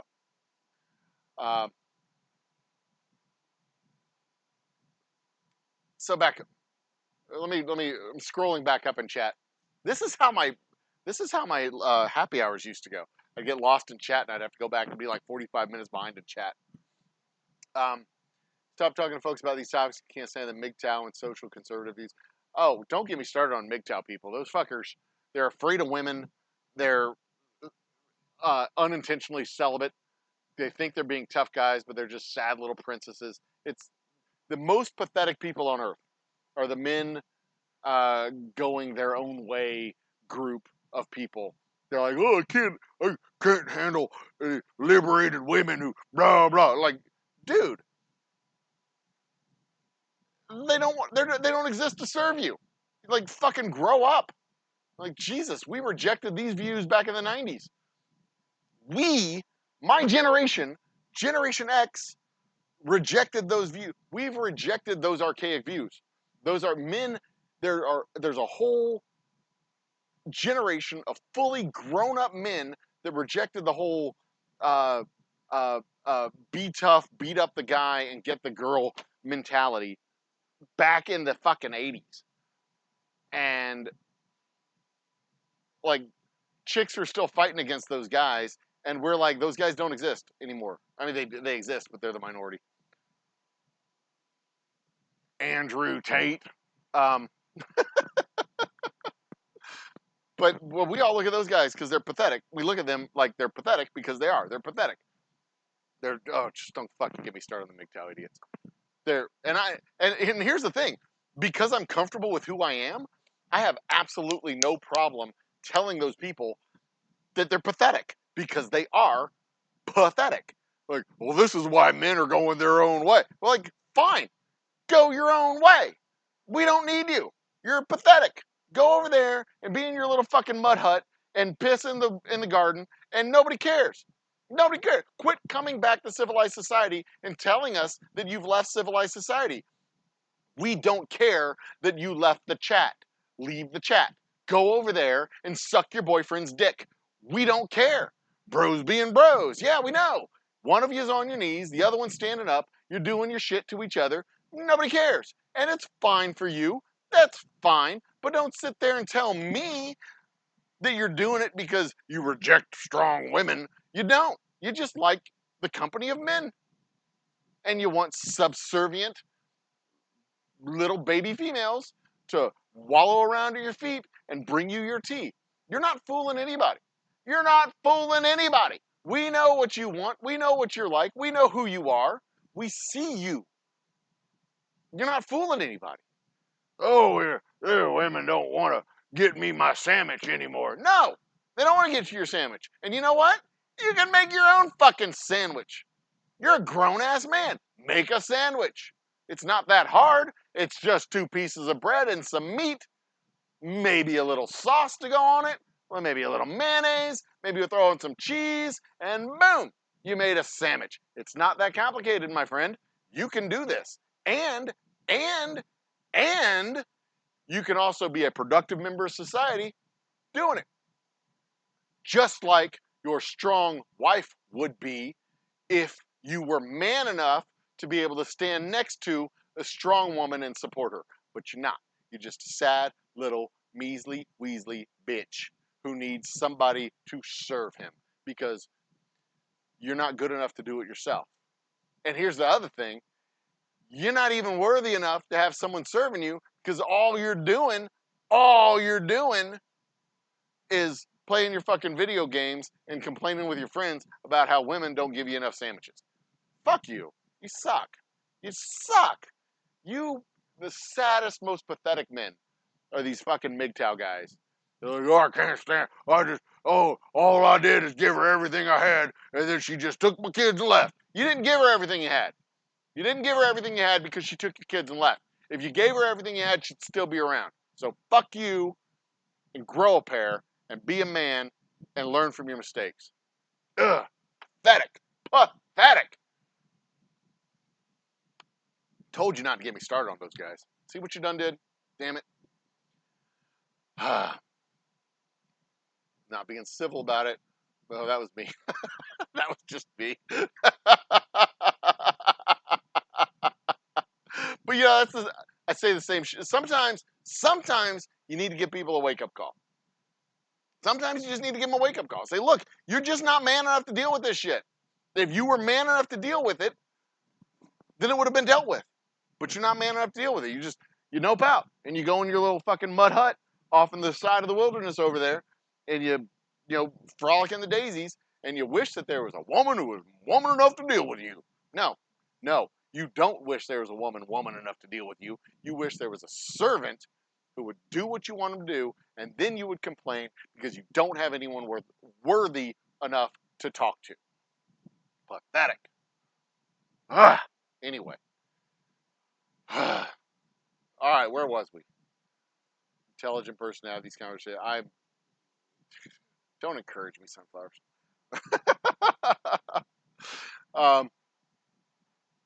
You know what? I could put the chat on screen. I can't remember. No, not on this screen though. You'll just have to. That question's for you. What question? You like getting drink the vodka? You used to make a screwdriver sometimes. Vodka drinker in college. Everybody was a vodka drinker in college because vodka is cheap. Everybody's a vodka drinker in college because vodka costs $14 a bottle. Hell, $8 a bottle. You can buy the cheapest damn vodka and get just doused. You buy a $6 Dr. Pepper at the football stadium, and you have a $4 pint of vodka in your boot. And you go into the stadium, you take the first swig out of the vodka, you pour the Dr. Pepper, you pour the vodka into that space in the Dr. Pepper, and then you're drinking all damn night. Everybody drinks vodka in college.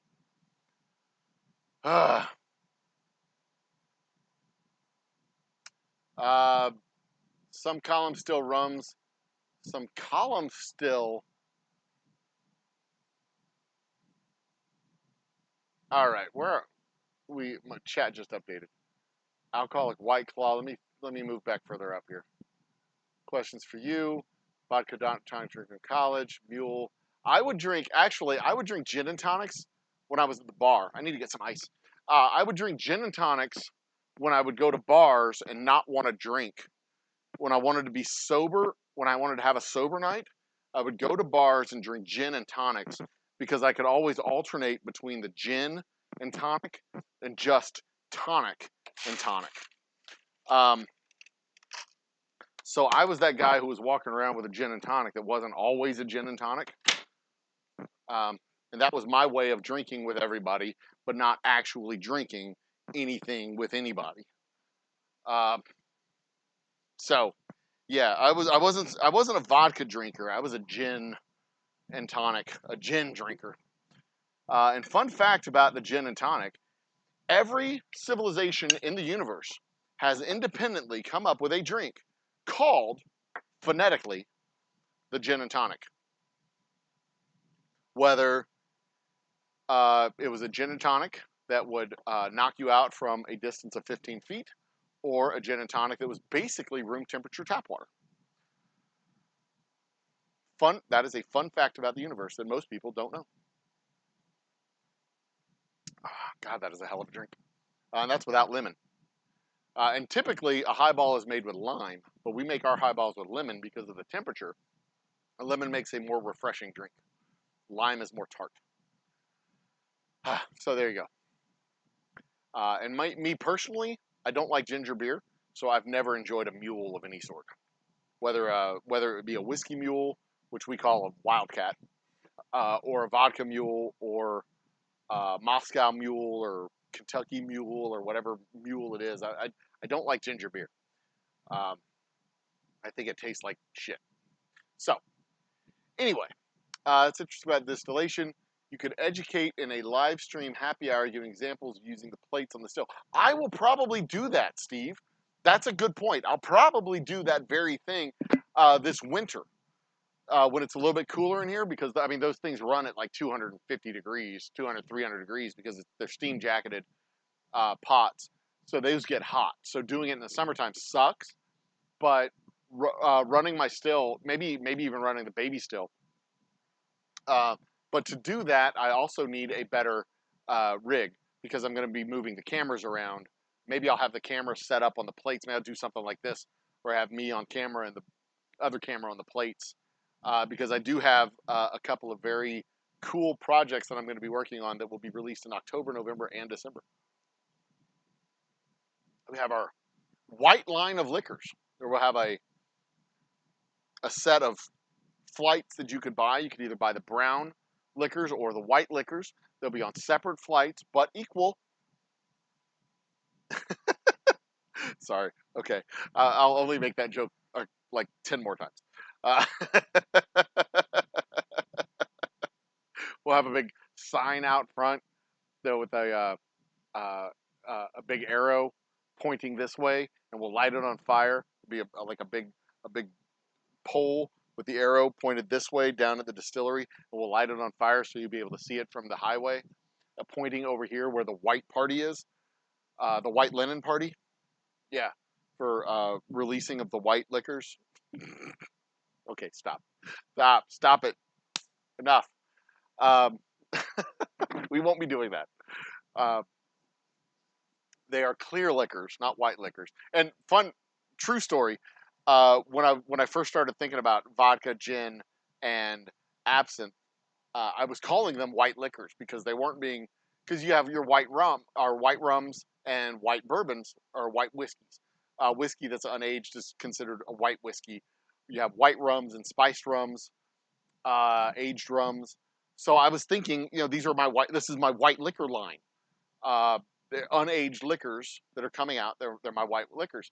And I was talking about it. Like, yeah, we're gonna do a whole line of white liquors, and we're going to release them around the holidays. We'll have like a white Christmas theme. We'll do the white winter, white wedding, white Halloween.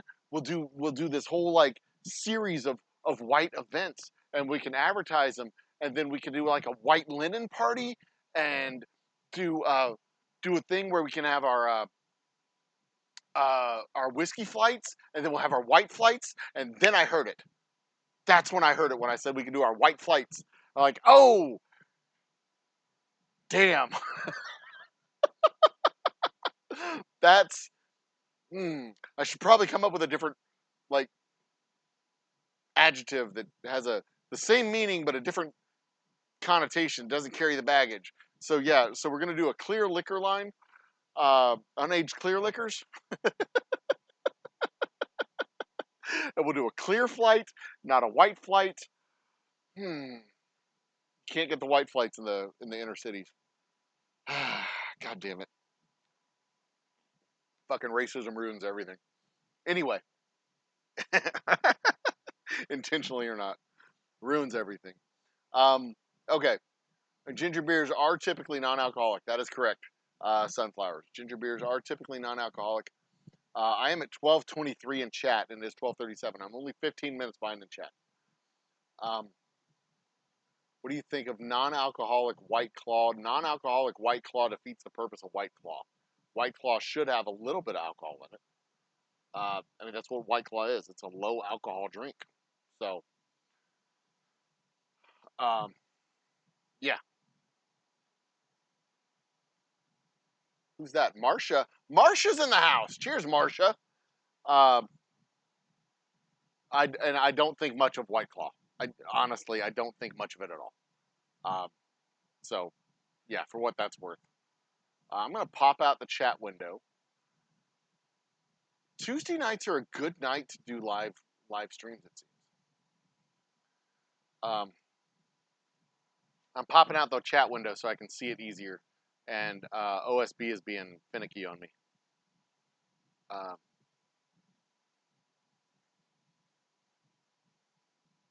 Very broad category, MGTOWs. Where are we? Okay. Missed those happy hours. I understand life goes on. The happy hours are coming back, though. Don't worry. Happy hours are coming back. They're not gone forever. They're coming. I really enjoyed doing those happy hours. I really enjoyed the idea of being able to sit down and have conversations with strangers the way we used to have conversations with strangers at a bar. I like the format. I want to do more with the format, but I like the format where there was like a 15-minute like topic where I could sit down and say, "Oh, did you hear about?" and then talk about the thing. Or like I did this. I did this like in person. I sat down at a bar and it was a karaoke night, which by the way is the worst fucking thing you can possibly do at a bar. Karaoke is a Japanese word which means people screaming loudly off key. It's bad. It's bad. If I wanted to listen to Joan Jett on a jukebox, I'd put some money in the jukebox and I'd listen to Joan Jett. If I wanted to listen to Aerosmith or Kelly Clarkson or Shania Twain or Tom Petty, I would be able to open up Spotify and listen to these people and listen to it and enjoy it. The original tracks, original done, well, beautifully, perfect. If I wanted to listen to a cover artist perform these songs, I could go to just about any bar, find a dude who was playing for the night, and give him $10 and say, "Hey, can you play some John Denver songs, like 3 John Denver songs? Would you do that?" He'd be, "Sure, I know 3 John Denver songs." And then this cover artist who could sing, who could play guitar, keep tempo, and keep key, could sing Take Me Home Country Roads, Thank God I'm a Country Boy, and one other John Denver song that I can't think of off the top of my head, but he could sing 3 John Denver songs. It'd be great. And I'd be blissed out, drinking my beer, singing along, enjoying myself with a trained performer who can maintain a crowd, who can sing, who can perform, who can do well. Now, if I just wanted to hang around with people who couldn't sing,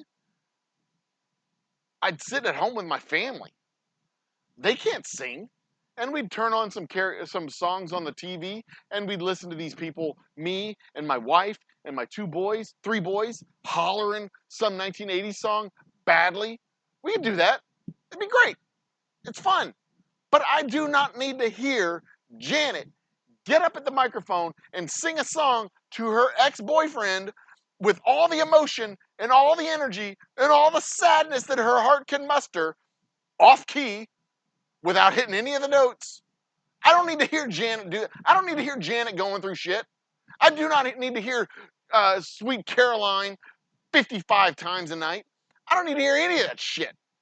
And I certainly don't need to hear it off key. And I certainly don't need to hear it off tempo. And I certainly don't need to hear it just being hollered into a goddamn microphone. So please, please, please, can we take a wooden stake and put it in the heart of karaoke and kill it forever? Please. Thank you. Anyway, so this was a karaoke night at a bar. And I go in there and I sit down and I'm at the bar, as I do, and I order a whiskey, as I do, and I'm drinking my whiskey. And there's a couple of people there They're like, so are you going to sing? I'm like, God, no, I'm not going to sing. I didn't come here for the karaoke. I came here for the whiskey. They're like, oh, really? Like, yeah, I didn't even know it was a karaoke night. I just came for the whiskey. They're like, well, what kind of music do you like? And I'm like, oh, well, let me tell you about the greatest decade of music ever. It's the 1990s. I don't like any particular kind of music. I like a decade of music. And this is why the 1990s, and I just went into like a 15-minute discussion with these guys, discussing how and why the 90s was the best music ever. That's also, by the way, one of my happy hours that we did, probably in November or December. Best music, the last great decade of music ever is the 1990s. And there's a reason for that. There's a reason for that. And we're never going to get that decade back. We're never going to get a decade like that back. And there was a crescendo up to it. The 1940s was old people singing songs for general consumption. The 1950s was the first time you start getting youth culture. The first time you had 16-year-olds who were teenagers. The first time you had teen culture was in the 1950s.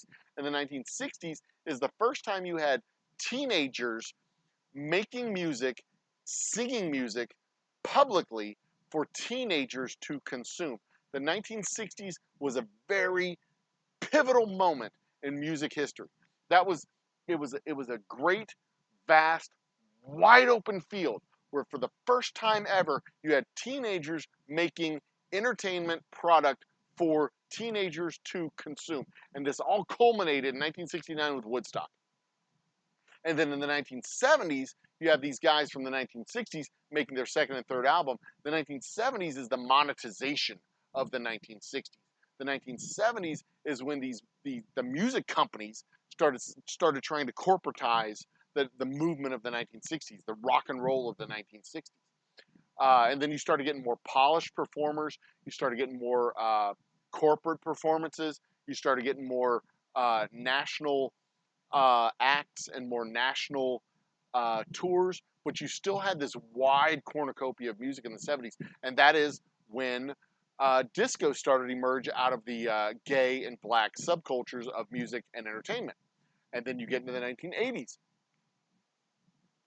where homophobia and racism kills disco, and then you have this wide, broad, open spectrum again, where the dominant music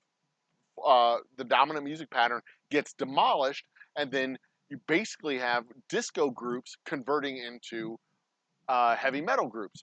Poison, uh, uh, Kiss, Van Halen, Motley Crue, all these guys who in the 1970s would have been disco become Guns N' Roses, LA Guns. You get all these groups, the hair bands. They're in their spandex and all this stuff. They do their power rock and their power ballads. That would have been disco had disco not died. Because it was all these rock and roll stations that were converting from rock and roll back to disco. And when disco dies, they convert back to rock and roll. And now you have all these bands that have this kind of image and psyche. And they don't really let go of all the disco. They're very sexualized in nature. Very androgynous in some cases. Twisted Sister is a perfect example there. But anyway, you have your disco hangover through the 80s, and MTV shows up, and you start getting this fracturing of the music industry, but a democratization of the music industry at the same time.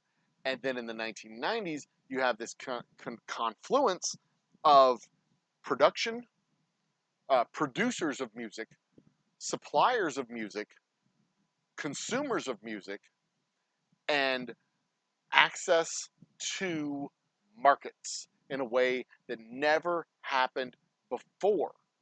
So then you have your LA, San Diego, Seattle, Minneapolis, Kansas City, St. Louis, Dallas, Austin, Houston, New Orleans, Memphis, Nashville, Ohio, Dayton,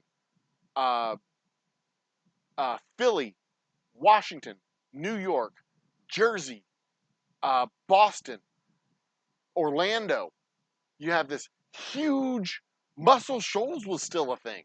this huge cornucopia of music influences, Atlanta, that were just percolating up to the surface and glowing and growing and reaching out and reaching markets and developing in a way that had never happened before.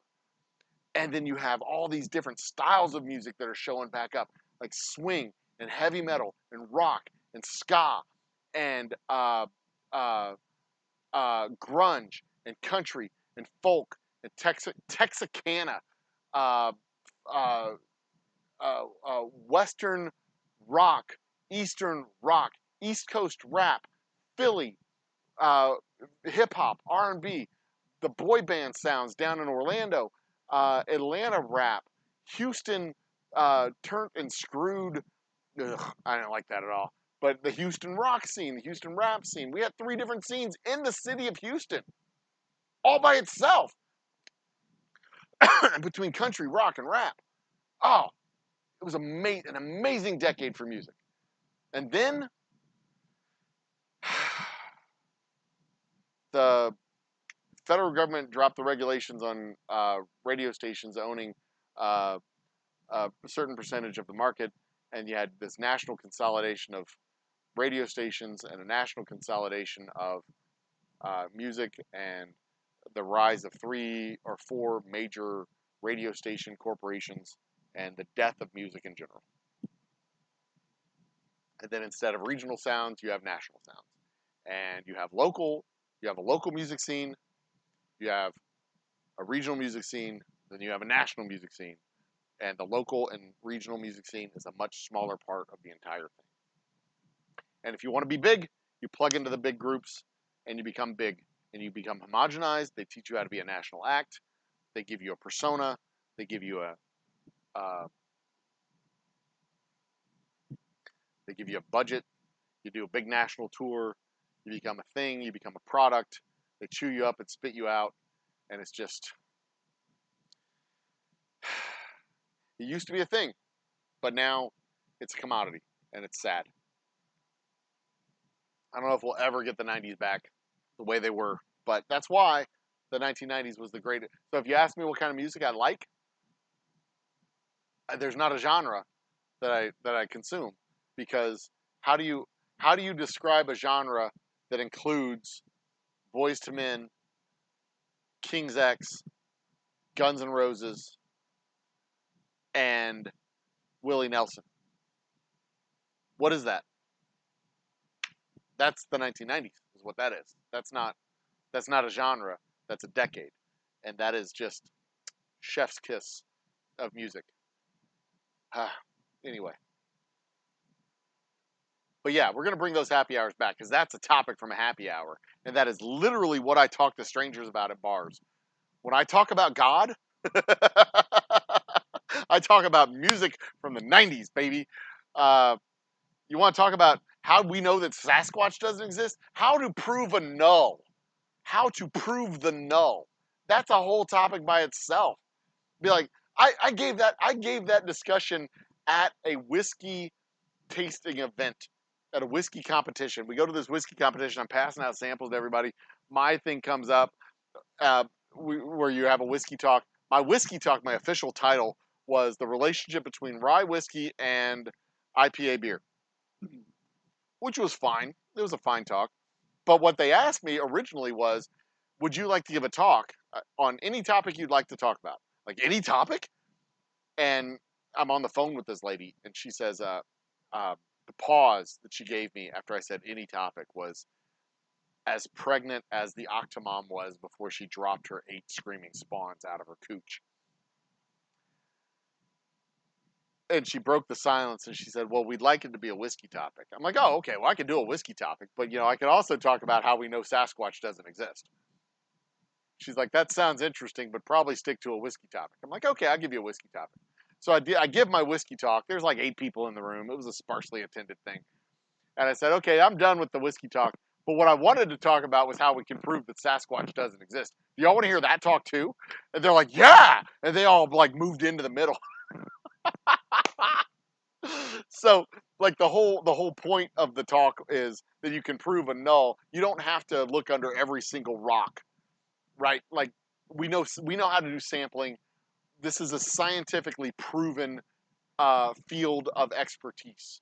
If you're producing 1,000 or 1,000,000 widgets, you don't have to test 1,000,000 widgets to make sure that they're within the tolerance. If it's supposed to be a 5-inch widget and you have a tolerance of like 1/4 of an inch, you don't have to measure all 1,000,000 widgets to make sure that they're between 5 and 5 1/4 inches. All you need to do is take a sample of like 1,000.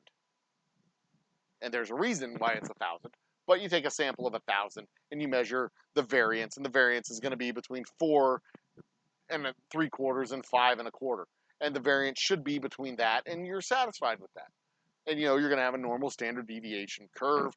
60% of them will be here, 95% will be there, 99% will be there. That's like your 3 standard deviations. You want to be within 3 standard deviations from the curve.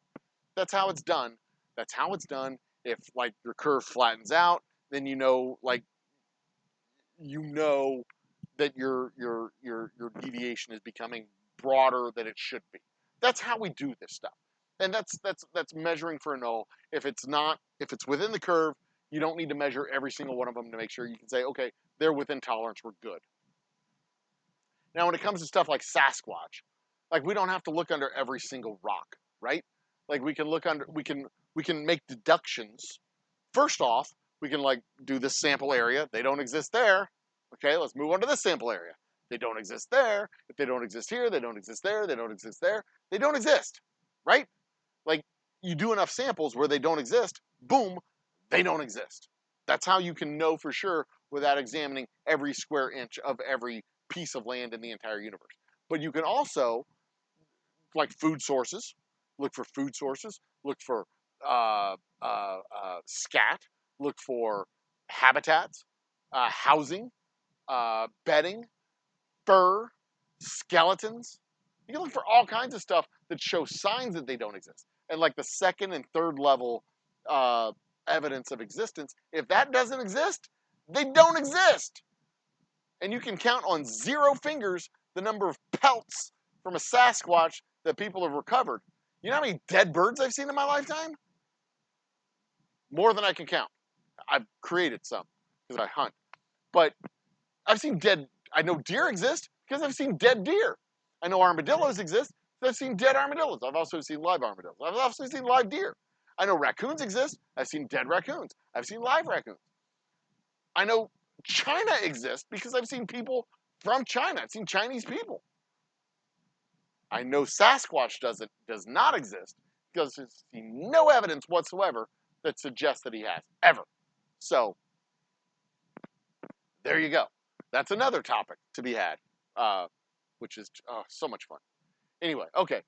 But yes, I miss those happy hours too. I look forward to getting back to it. I'll probably be doing it on Tuesday nights because this seems to be a good night to do a happy hour. It's my last free night of the week, usually. It's my last free night of the week, and because Wednesday night, Thursday night, Friday night, Saturday night, I'm out doing tastings. So tonight's usually my last free night of the week, and it seems like we can get a good crowd. Anyway, cheers, Marcia. Welcome back to the show. I've seen you before. I'm glad to see your name again. I am very happy to see you. You're having coffee? It's 1 o'clock in the morning and you're drinking coffee? You're a cuckoo bird. Is rum technically vodka with sugar in the barrel jar? No. Rum is a spirit distilled from sugar. A sugar wash. A fermented sugar wash. That is rum. So there you go. Rum doesn't always have a barrel charge. Sometimes it does, sometimes it doesn't. This is a question from 225. Holy shit, I'm 30 minutes behind chat. Okay, I'm catching up. As Jason Coates says, rum is distilled from sugar, from fermented sugar, the same way brandy is fermented fruit and whiskey is fermented grain. Correct on all counts, sir. It's also distilled up to 160 proof and bottled at no less than 80. Sunflowers MGTOW is not going mainstream. They are not going mainstream. They are a fringe element. They are cuckoo bird crazy pants. Don't believe the hype. Some common still rums are really high proof, similar to vodka, but rum can also be pot stilled like malt whiskey. Rum cannot be distilled at higher than 160 proof unless they've changed the rules. Don't rejoin the chat to let us know you left the chat. Thoughts on cask finished whiskey? Cask finished whiskey, I like it. Scotch does it. Scotland does cask finished whiskeys all the time. There are more and more and more bourbons that are doing it, where you have a bourbon that is finished in a cask, blah, blah, blah, blah, blah. A lot of craft whiskey distilleries are doing that. It increases the variance, variability, and interestingness. Is that a word? Yeah, it's a word. Of whiskey. It creates it just creates interesting finishes. And Scotland has done it for years. America's figuring it out, but yeah, it's getting better. I don't like it personally. I like whiskey that tastes like whiskey. If you want to do special chars with your whiskey, take little sticks and put it in there. But I'm a craft distillery. I have small quantities, as you can see, 4 cases that we just knocked off this thing. You know, honestly, I could have sat here and probably proofed down that whiskey, but this is a much more fun conversation. So yeah, anyway. Vodka was cheap, palate was immature, absolute citron tonic with Tito's handmade vodka sells for like $4 for a little pint. Yep. The gin and tonics. you got the reference there, Jason. I appreciate that. Handmade Tito's cracks me up the naming of it. Yeah. So that's a thing. Handmade Tito's. I am at 1234 in chat, by the way. There's a lot of, I've discussed this several times in the past couple of weeks. Because they've had a lot of allocated bottles drop at stores in the last couple of weeks while I've been out doing my tastings. I'm going to go refresh my ice and pour my last cocktail of the night so that I can go home. The allocated bottles that they've dropped the last couple of weeks, it's been frustrating because I've seen people come into the stores. I've seen the chatter in the forums. I've seen the interest in these factory whiskeys with magic labels. That's what I call them. Because they're not craft. They're not small batch. There's nothing special about these whiskeys. It's Buffalo Trace with a special label. Let's not be Pollyannish about it, right? This is a factory Ford Mustang with aftermarket, well, not even aftermarket installations. This is a factory Ford Mustang with a V8 engine. That's it. It's nothing special. It's Buffalo Trace with a special label. That's it. Special label. Oh, that's the wrong thing.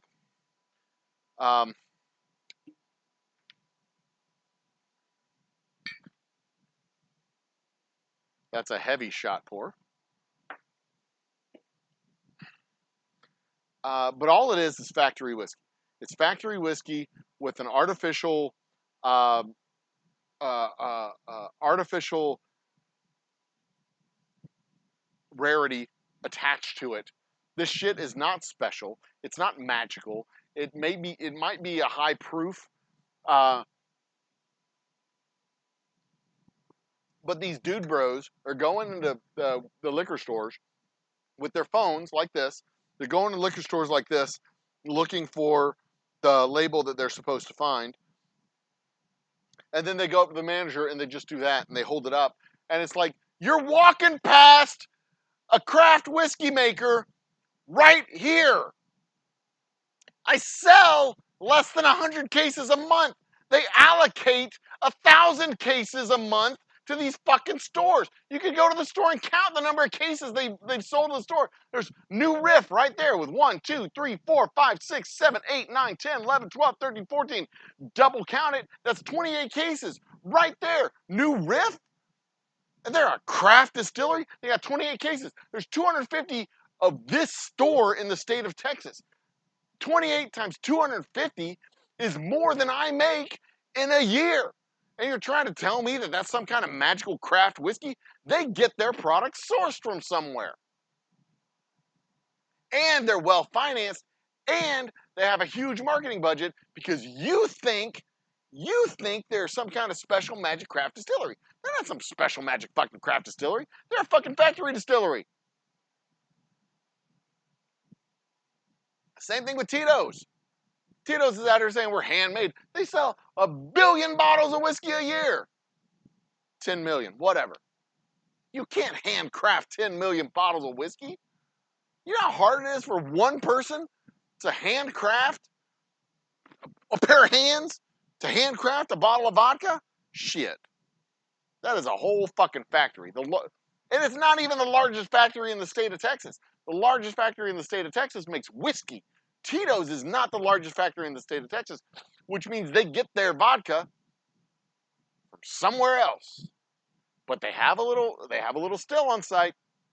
A little still on site. Handcrafts, artisan crafted some of their vodka, so they become a handcrafted vodka. But if you're selling vodka in all 50 states and you're selling 1,000 cases a month in all 50 states, that's 50,000 cases. You're not some kind of small little artisan handcrafted fucking distillery. You're a goddamn factory. Quit lying to people. But whatever. It's all marketing. It's all marketing. Uncle Nearest wasn't a person. Well, he was a person, but he wasn't some kind of pivotal individual. Bullet, the Bullet family didn't come up with some fucking recipe from 300 years ago. They just came up with it in the last 25 years and poof, became a thing. Diageo helped to invent their backstory. Just fucking nonsense is what it is. It's all marketing, and people just swallow that shit up. The real story behind Bullet is that motherfucker's a misogynist, homophobic, bigoted piece of shit that won't even talk to his own daughter who helped build his brand. Tried to cut her out of the royalties from Diageo, cut her out of the whole family business because she likes to fuck other girls. That dude's a piece of shit. I wouldn't drink Bullet with your butthole. I wouldn't even bother to light that crap on fire. It tastes like hate. Ugh. Anyway, on we go. Tanker trucks at MGP Neutral Green Spirits. Yep. And to be fair, Tito's did start off as a handcrafted small batch vodka distillery. Tito Beverage actually did make like 5 gallons, 10 gallons, and pass that stuff out as gifts for Christmas. But that was a million years ago. Way, way, way back before he does what he did. He'd get the fire arrows joke to the very end. Calling them white flights. The whites only. Yeah, that's what we'll do. We'll just do the absinthe, vodka, and gin, and only sell that on a whites only night. Have my podcast co-host Jody Summers come and host the whites only night. That'd be funny. He's a black guy, by the way. I went to high school with him. But have him on the flyer. Jody Summers hosting the whites only night at the Old Humble Distilling Company. Nope. We got to call him something else. That might be the commercials that I do. When I do the videos for it, I have the video set up, and then me sitting behind the bar, and be going, hosted by my friend here, Jody Summers, our whites only night at the Old Humble Distilling Company, October 30th. And Jody looking at me going, no, we're not going to do that. And then somebody else coming up, nope, cut. I'm like, what? What are you talking about? Talking about the white only cocktails. He's like, no, you fucker. That would be high comedy, and it would be absolutely hilarious. Anyway. All right, karaoke stuff. Why Joan Jett sang that song? Because you wouldn't have to? Yes. Correct. Karaoke bars get fined by your favorite extortionist. Oh, Don't fucking get me started on ASCAP or BMI or the other one, Epcot, whatever the fuck they're called. Those fuckers are the absolute worst fuckers in the industry. They sit there and take their fucking license fees from the establishment when they should be going after the performers who are making their money. They make more money than we do on those fucking nights. They should be going after the fucking performers who are stealing the goddamn music if they're going to go after anybody. And if they want to go after anybody, they need to go after the performers. And if they were really serious about it, if they were really and truly serious about it, they would show the receipts as to how much of that money was actually going back to the original performers who performed that music or wrote that music to begin with. But they won't do that. Oh, no, because that money never actually reaches back to George fucking Strait. And do you think George Strait really gives a shit if a local artist is coming to a bar and doing covers and learning how to become a good public performer? No! George Strait doesn't give a shit. Clint Black doesn't give a shit. Shania Twain doesn't give a shit. John Denver certainly doesn't give a shit because that motherfucker's been dead for 30 years. You know who gives a shit? The only fucking people who give a shit? BMI, ASCAP, and the other fucking licensing company. Those are the only motherfuckers that give a shit. These guys are out here learning how to become performers. They're learning how to become public performers in front of people. They're learning how to engage with the crowd and perform to the crowd and give the crowd what the crowd wants to hear. And they're crafting their own music based on that feedback that they get. And these fucking extortionist motherfucking bastards are cutting that off because they come after the venues to give them a chance to perform to people and give them a chance to engage with their community and give them a chance to actually learn their craft. And so we don't want to do it because we don't want to put up with these fucking extortionists. We don't want to listen to this shit. We don't want to talk to them. We don't want to call them. We don't want to hear anything about it. We have to have our lawyers send them cease and desist letters so that they'll fucking leave us alone. But meanwhile, the local artist is the one that suffers. I don't give a shit. People don't come out to see Clint fucking Woodward play. They don't know who Clint fucking Woodward is. They don't know who that guy is. Nobody cares. If I put Clint Black, they'll come out and see Clint Black, but because they know who Clint Black is. Nobody knows who Clint Woodruff is. Nobody knows. Nobody cares. They're not going to pay $2 at the door to see that guy play Clint Black's music or hell, King's X for that matter. They're not going to watch that guy play anything. They don't give a shit. He's more a distraction than he is an asset. I could turn on the radio. I could hum a song myself. They're not coming out to watch him play. He's trying to engage the audience so he can learn how to be a public performer. But ASCAP doesn't want that to happen. ASCAP wants to charge me $1,000 fucking a month, whether I have a performer or not, so I don't have a performer. So fuck you, ASCAP. You are killing local music with your fucking licensing fees. So y'all can eat a dick. And I have absolutely no problem sending a dildo to the ASCAP office, a dildo-shaped cake to the ASCAP office with a little note on it saying, eat a dick, y'all are awful. In fact, I'm going to do that next week. Yep, I'm going to do that next week. That's going to be fun. Anyway, fucking extortionists. Bastards. God, they're bastards. They're absolute bastards. Where were we? Ugh. God, I fucking hate ASCAP.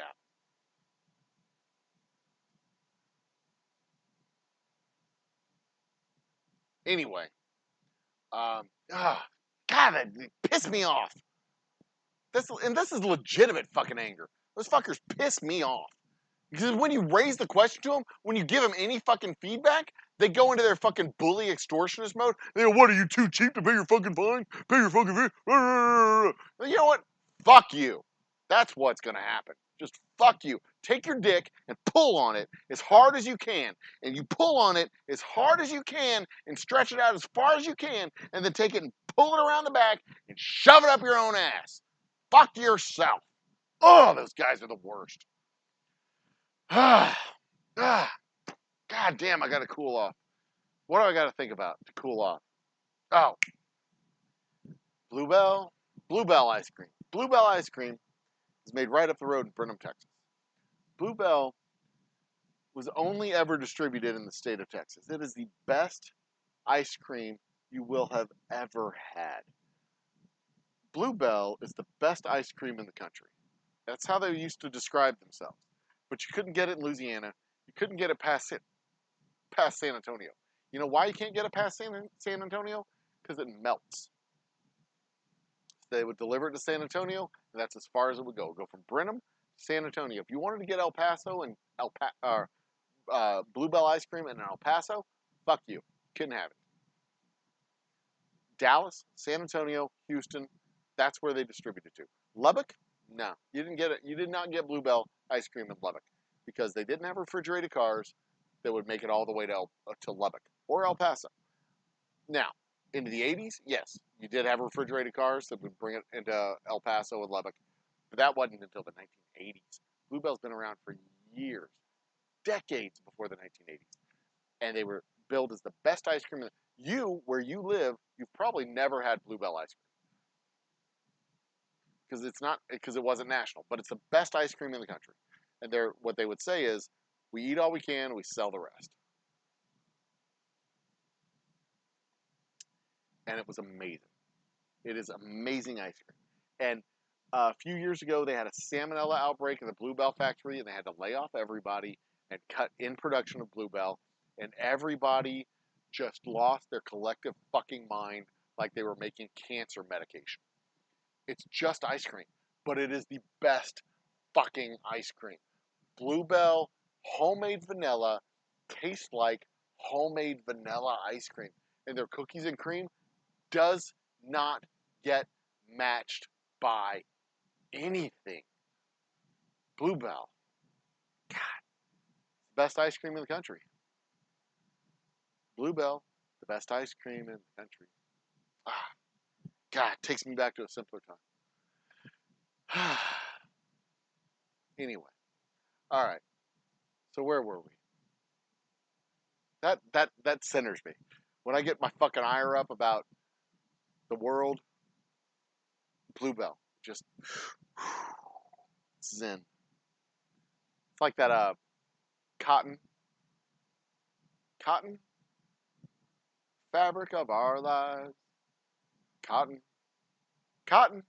I don't remember the rest of the song, but it's like simpler time.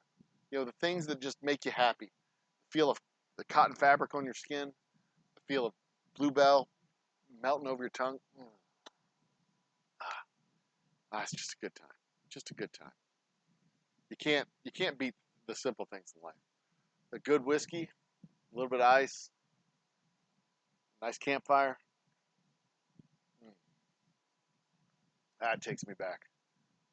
Takes me back to those private times with Uncle Roy. When he put his hand on my thigh and tell me not to tell anybody. What? Anyway, I don't have an Uncle Roy, but you do. Anyway, where were we?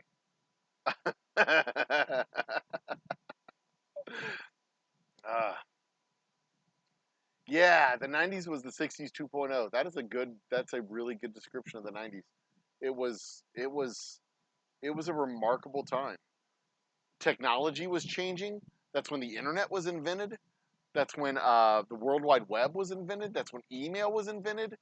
That's when cell phones came into existence commercially. And they weren't just reserved for the rich. The 90s was a remarkable time. The personal computer. The 90s was an inflection point socially, in the same way the 60s was an inflection point socially, technologically, socially, and commercially, economically, for that matter. The 60s and 90s were very much parallels with each other. And when history rhymes, we don't often find out about it until several years after the fact. And the 90s was rhyming with the 60s. Hell, the 2020s are rhyming with the 90s and the 60s. It happens like every 30 or 40 years. We had the 40s, 60s, 90s, 20s. Yeah, happens every 30 or 40 years. That's how it goes. History rhymes every 30 or 40 years. And the last time we had this big social upheaval with abortion and a political shift and an economic shift was in the 1980s, 40 years ago. There you go. 80s pivot of disco house. That's where the queer subculture. Yep, bingo. The queer subculture and electronic dance music thread went. That is 100% correct. They went from it kind of split. There was the heavy metal rock and dance techno, and that was both present at the same time in the late 80s with Depeche Mode and Van Halen and uh, Duran Duran and uh, uh, Culture Club. Holy shit. Oh my God, you're right. Like the gay subculture went one way and the heavy metal straight subculture went the other way. Oh my God. I hadn't thought about that. You're right. And they were both visible and prevalent at the same time on the charts at the same time. And there were a handful of people that were able to merge those together. Ah, you've added a whole nother dimension to my 1990s talk. Ah, this is fantastic. As an analogy electronic music guy, analog electronic music guy, yep. Great music guy. Oh yeah. And that's the cool thing. Like the local scenes are there. There's just like this heavy national blanket on top, and you don't get to hear about what's going on in Atlanta when you're in Houston. You don't get to hear about what's going on in Austin when you're in Houston because the Austin groups stay in Austin and the Houston groups stay in Houston and the Portland groups stay in Portland and the LA groups stay in LA and they don't tour. If you're not a touring group, there's no middle class music uh, subculture. There's local and there's national and there's no middle class between those. And it's just like this, we're missing out because they're not blending together the way they used to. You don't know what's going on in Tulsa when you're in Dallas. You don't know what's going on in Dallas when you're in Houston. You don't know what's going on in St. Louis when you're in Memphis. And those places are close together. It's a whole world that we're missing out on, and we're poorer because of it. But at the same time, we get these national acts, and it's anyway. 2,500 still to pull the entire one. That's right. And if it's just a binary poll of A/B, yes, no, then I'm highlighting this topic. You say that's why approximately 2,500 is statistically sufficient. If it's a binary poll of yes, no, 1,100 is actually statistically all they need for pretty much any population. But they also do multiple polls. If it's more than two choices, you have to have about 2,500 or 3,000 to get a statistical significance of error of about 2.5%. If it's just a binary yes, no, A/B, it's about 1,100. But they also do like 10 polls, and then they average them all together to eliminate error, sampling errors. Anyway, Marcia really enjoys my shorts. I like my shorts too. Look. No, I'm kidding. Anyway, my shorts. I like doing my shorts. They're fun. They're fun. They're easy to do. I can do like 4 or 5 of them. I prefer to do 3 or 4 at a time, but I can do as many as I can do so many. You get so many views out of it. 2 years ago, I did this project of 100,000 views. Project 100K. Where I wanted to get 100,000 views for the year, and I managed to get the 100,000 views by August, and then I blew through 200,000 views by the end of the year. And now, last month, I got 175,000 views. Um, it's really just a lot of fun. I'm enjoying doing the YouTube content creation thing. Uh, and I've gotten 2 payments now of $100, and I am all about. I've earned about $1 a day in the month of June, which is super duper exciting for me. And a big shout out to my boy, Mr. Jiggs, who is our super fan member of the channel. So big shout out to Mr. Jiggs. Cheers to you, sir. Uh, I won't pretend to know this, but I just went and checked. TTB specifies rum as any distillate from sugar mash under 95%. Oh, okay. So I thought it had to be distilled no higher than 160. So under 95 is impressive. Okay, so that's a relatively recent rule change because in the last 5 years ago it was a 160. That's cool. I know they updated the rules recently, changed it from barrels. Whiskey had to be aged in barrels to aged in vessels or something like that. They were talking about changing it from being aged in barrels to aged in 50-gallon barrels, but we were able to stop that from happening. Lou Pearlman and how he created boy bands. Oh, Lou Pearlman and boy bands is a fucking fascinating story, man. That dude was fucking amazing. He was a fucking boy band factory. He was awesome. But yeah, we won't talk about it. He did turn out to be a scam artist, but he was awesome at creating boy bands. He could be. He had a formula. He had a straight up formula for creating boy bands, and he was good. There was like the Simpsons did a show on that. There was the bad boy, the smart boy, the cute boy, and the tough boy. That was your boy band. The bad boy, the cute boy, the tough boy, and the smart boy, or something like that. And that's how they did it. All this vodka talk. Decided to pour some 1857 barrel aged potato vodka. Ugh. Distillery. You gotta tell us what the distillery is, homeboy. What? Don't fucking come out and say 1857 barrel aged potato vodka without telling us who it is. We need to know what this car you're driving is, man. Come on. Everything has more character than Johnny Walker Blue. I did it. I got the performance. Dude, that was not performative. I can do performative rants. That was not performative. I fucking hate ASCAP.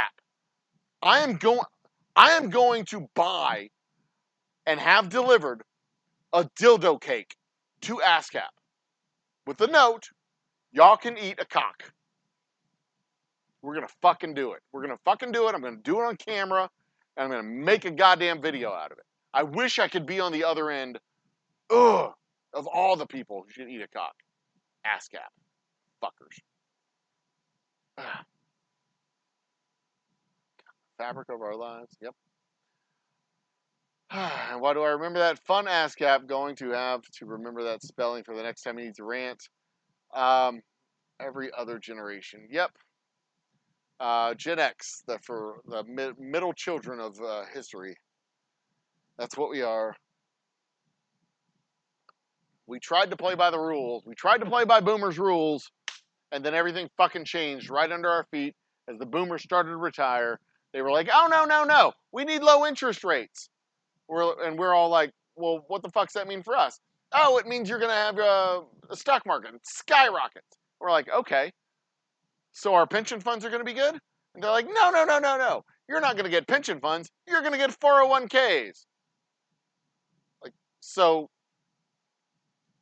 we're not going to get pensions, but we're going to get 401ks. Yes, and that's going to be part of your own salary that we're not going to pay you, but you get to choose to put in a 401k. But that was what our pensions were going to be. Oh, no, no. But you're going to get an extra 10% in salary. Oh, okay. That's cool. Thank you for that. Oh, and also, we're not going to give you the extra 10% of salary. What? What the fuck? So we lose on both counts? Oh, yeah. And also, your houses are going to be really expensive now. Well, that's good because we can buy them cheap, right? No, no, no, no, no, no, no. You're going to have to buy them expensive. And they're going to stay expensive. But the good news is, when you buy your starter house at $250,000 and they gain 10%, you're going to gain $25,000 worth of equity. Oh, that's good. Then I get to use that equity. No, you have to refinance your house. Oh, so I'll stay in debt forever? Yes. Great, thanks. But it's better than what your parents had because they bought their house at $3,500, and when their house went up 10%, they only got $350. Oh. But they bought their house for $3,500. I've got that literally in my bank account right now. Oh, no, you don't because you have to pay rent now. Oh, so I don't have anything. No, you don't have anything. You're fucked. Oh, great. So at least I'm getting laid by the bank and my boss and the company that employs my boss. So I'm getting fucked by 4 corporate fucking entities, but not an actual human. That's awesome. Thanks. And then we were like, so what do we need to do to change this? And everybody was like, oh, just wait for your grandkids to become of voting age and then you'll be fine. Great. Thanks, history. Fuck you, boomers, and fuck you, everyone else. We'll just wait for the fucking kids to grow up and then, lose our reproductive rights while we're at it. That's great. It's great. Thanks. Fuck all y'all. You're going to die alone. The nursing home's going to take all your assets. Anyway. 2,500, exactly the stats calculation spit out. Perfect. So who's that? Spogden? 1:22 a.m. God damn, it's 1:28 a.m. Jesus Christ. Last call for alcohol. Oh, fuck me. All right. I'm going to go to some cheesy boots. Now, what am I going to get on my way home? Whataburger? It's the only place that's open. Anyway. Spogden, welcome to the party. You're late, but welcome to the party. I'm glad to have you, man. Hit like and subscribe. Do all the things you're supposed to do that YouTubers tell you to do. I'm not a YouTuber. I'm a distillery owner who has a YouTube channel, which could get me in trouble because sometimes I speak my mind and say what I actually think. So Sunflowers comes back into the chat. I don't know how far ago you left, Sunflowers, but yeah, White's Only Night. Don't fucking say that out loud. Like that was not. No. Okay, so all right, so I'm working on a project of unaged alcohols, absinthe, gin, and vodka. Colloquially, they are known as white liquors. They are also known as clear liquors. And I was calling them white liquors for weeks when I was thinking about this project. I'm going to buy the bottles. I'm going to get the labels approved. Everything's going to go forward in the next 2 months. And I was thinking of all kinds of different marketing projects, different marketing plans for the white liquors. We could do a white linen night. We could do a night when we don't serve. We could do a white linen night. We could do a absinthe Halloween night, an Edgar Allan Poe night. We could do a whole white Christmas theme with our gin and vodka for Thanksgiving and Christmas and New Year's. We could do a night where we don't serve any whiskey. We only serve the absinthe and gin and vodka, and those would be our whites only nights. And that's when I heard it out loud. White whiskey or white alcohols are not the best way to describe them. They're probably best described as clear whiskeys. Having flights of the whiskey and flights of just the white liquors, where we have our white flights and our brown flights. And then I heard it out loud and nope, we can't do white flight. We can't do white only nights. We gotta come up with a better name because that's just not gonna work. It's not gonna work. We gotta come up with clear liquors. Clear liquors. White Christmas is fine. but maybe a clear, clear only night. That doesn't sound good. An ageless liquor night, or just simply absinthe night is fine. We can do it that way. But don't you go getting me in trouble. The music industry rant. Did it get dark? Wait, did it get dark in here? Did I just see that? Did it get dark in here? Russian night? Nope, no Russians. Under 95 means very little. Can't distill over 95. Yep, that's correct. I think in space you can distill over 95, but we're not in space. Oh, and also the space whiskey. I haven't given up on that project yet either, even though the nerds tell me I can't do it. What the fuck do nerds know? They're just a bunch of nerds. I'm gonna fucking do my space whiskey, and I'm gonna do it. And we're gonna do it not because it's easy, but because it is hard. Damn right. Scotch guy neat. Ben Nevis and Springbank are your favorite scotches. Ooh. Okay. Given the Gen Xers that we eventually inherit all that wealth our boomer parents accumulated without much effort.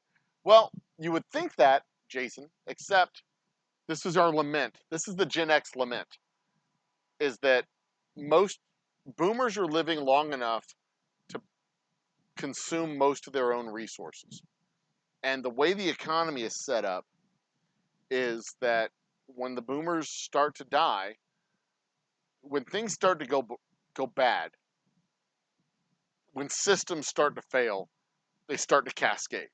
And you bring them to the hospital, and it's the heart, and it's the liver, and it's the kidneys, and it's the lungs, and then it's the heart, and then all the systems fail, and they're in the hospital for 3 weeks, 4 weeks, 2 weeks, whatever. The medical bills pile up. If they're healthy, they go to a nursing home, and it pares down their assets. So the way the system is set up is you save up all this money only to transfer it to the hospital industrial complex or the nursing home industrial complex so that your boomer parents die with nothing. Their assets get put into a trust if they're lucky, but they die with nothing. And everything gets transferred to the hospital, everything gets transferred to the nursing home. So if you've planned it well, you've moved most of the life insurance into a trust, the house maybe into a trust, you've moved most of the valuable assets into a trust. But for the most part, and I saw this because I worked in the death care industry, again and again and again and again, their assets get depleted, they end up with nothing, they die in a nursing home, and they have nothing. So our saving grace as Gen X is that we die young. That's it. How about that for ending the show on a high note? No, but yeah, there's life insurance, there's health insurance, there's all kinds of stuff that's our saving grace as kids of boomers. But the biggest challenge has been that they rearranged the economy to serve them while they were alive, but they didn't rearrange the economy to serve them as they're dying. And that's the entire purpose of our government and our social networks should be to preserve our wealth for us, we the people, and protect us in our most vulnerable moments. And they rearrange the economy to do the opposite of that, which is fucking infuriating. So, yeah, history's middle children, we get fucked. Completely and totally fucked. We're the smallest generation following the largest generation, being followed by 2 generations together, which may fix things by the time we die, if we're lucky. But we can't do it. Not by ourselves. We can't do it. We're the nation's middle children. We're just like, we've been waiting for you kids all this time. Let's go. We'll make you sandwiches. We'll give you some Hot Pockets and snacks for the picket line. Let's go. Let's bring back our unions. Let's fucking bring back our unions. Let's bring back our vitality. Let's bring back our voting rights. Let's bring back our civil rights. Let's bring back all that shit that's been eroded because there was one generation, one fucking generation that received everything from their parents. The fucking boomers didn't do civil rights. Their parents did civil rights. The boomers didn't do voting rights. Their parents did voting rights. The boomers didn't do racial equity. They didn't do desegregation. They didn't do any of that shit. Their parents did all of that shit. The greatest generation went and fucking fought the Nazis, came back home, and gave us civil rights. And the boomers spent the next 40 fucking years undoing it. From 1970 all the way forward to 2010, they undid unions. They undid Medicare. They undid Medicaid. They undid Social Security. They undid voting rights. They undid reproductive rights. They undid health care. They undid health insurance. They undid everything that their parents gave them over the course of 40 fucking years. They shifted the political paradigm in the 1980s from a progressive, relatively liberal country to a relatively conservative country, from a progressive, egalitarian country that gave a shit about civil rights to a country that said, fuck you and your fucking feelings. Over the course of 40 years, a generational fucking change. And they raised a generation of kids that was supposed to play by those same fucking rules that changed in the middle of those kids' lives. As we were going into the workforce, learning how to be what our parents taught us to be, our fucking parents changed the goddamn rules on us. Like, get a good job, get the health insurance, stick with that job for years. And then in 1985, IBM fired all their middle managers. And we were just beginning to get into the workforce, and we got fucked. Did we have enough people to do anything about it? Nope. Nope. We didn't. We just had to continue to play by the rules that were continuing to change. And what were we going to do? Well, we were going to have babies. We were going to raise them, grow them up. And while those kids were growing up, they were getting shot in schools. And we said, hey, maybe we should do something about guns in schools. And our parents said, no, that's the price of freedom. Our grandparents were like, no, that's not. But our parents were like, no, that's the price of freedom. Fuck it, here's some clear backpacks. And we're like, what the fuck is going on? Literally everything that our parents grew up with, our parents undid. Affordable education. Private education grew more in the 1990s than it declined in the 1960s. Public education is under assault. Social Security is under assault. Medicare is under assault. Unions are under assault. The thing that created the middle class that raised our parents is under assault. You know who's doing something about the fucking unions? Our kids and our grandkids. And we're making them their sandwiches. Yeah, you're going to be on the picket line? Here, let me pack you your backpack. You need your water, you need your sandwich. Here's some grapes, some crackers. Here you go, kiddo. Make me proud. Fucking change the world. Our parents saw what was happening with global warming in the 70s. Jimmy Carter put solar panels on the White House. And our parents said, nah, we're not going to have that. Fucking undo that. These kids are having abortions that we work to make legal. But let's undo that.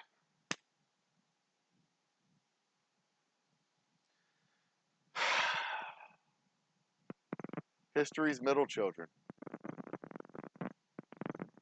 most overlooked and effective generation ever because our parents fucked us. And here we are making Lunchables for our kids as they go out, fight the patriarchy on our behalf. And I couldn't be more proud of these fucking kids who are going out there and standing up and saying, no, I'm not going to work 80 fucking hours a week for a goddamn salary. White collar jobs should be unionized too. Unions don't make shit, but you know what they do? They protect workers that do make shit. Proud of these kids. Proud of these fucking kids. And I'm hoping so much they get into power and they pass laws and they change the fucking world in ways that we wish we could. I'm so hopeful for the future. I'm so hopeful for the future because I see these kids today becoming people. They're becoming people. They're learning how to deal with feelings. They're learning how to deal with emotions. They're learning how to deal with challenges that they face on a day-to-day basis, while at the same time, they're learning how to do algebra. They're learning a whole nother language, algebra and calculus. They're learning how to do chemistry. And they're learning how to become real people. It is fascinating to watch these kids mature and grow up into grown-ass adults right before your eyes while they're learning the stuff we make them learn in schools. I have so much hope for the future. So much hope. Because without that, there's no reason to get up in the morning. If you ain't got hope for the future, you might as well not even bother. And that's one of the reasons why I'm an entrepreneur, why I started a business, because I'm an eternal optimist and I've got hope for the future. But you know what? It's well placed. It's well placed because I work in youth ministry and I've seen these kids grow up into real human beings who tackle real complicated problems. And they're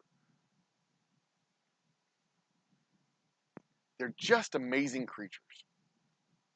I can't brag on the next couple of generations enough. They're awesome kids.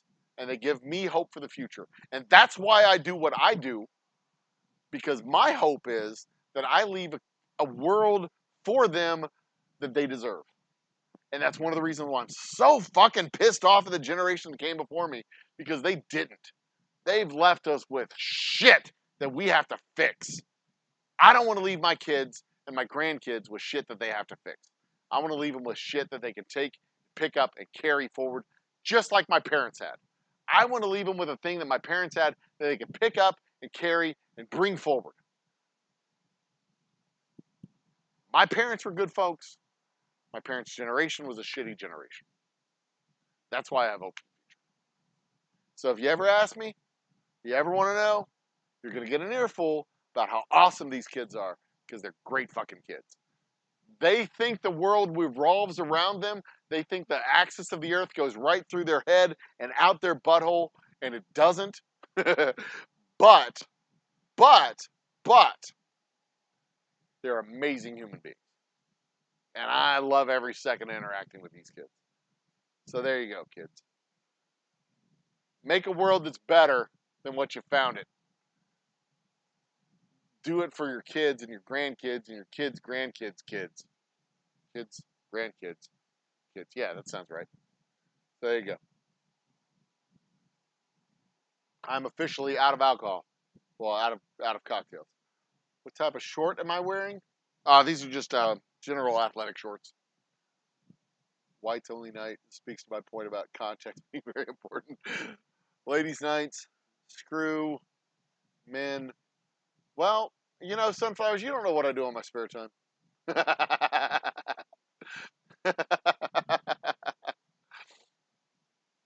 Thoughts on 10 Commandments in Louisiana public schools. What time is it? 1:46? Okay, I got time for this.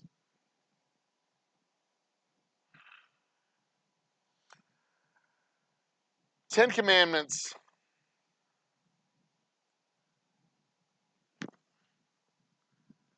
where do I start? People who want the 10 Commandments posted up in public don't know what the 10 Commandments are.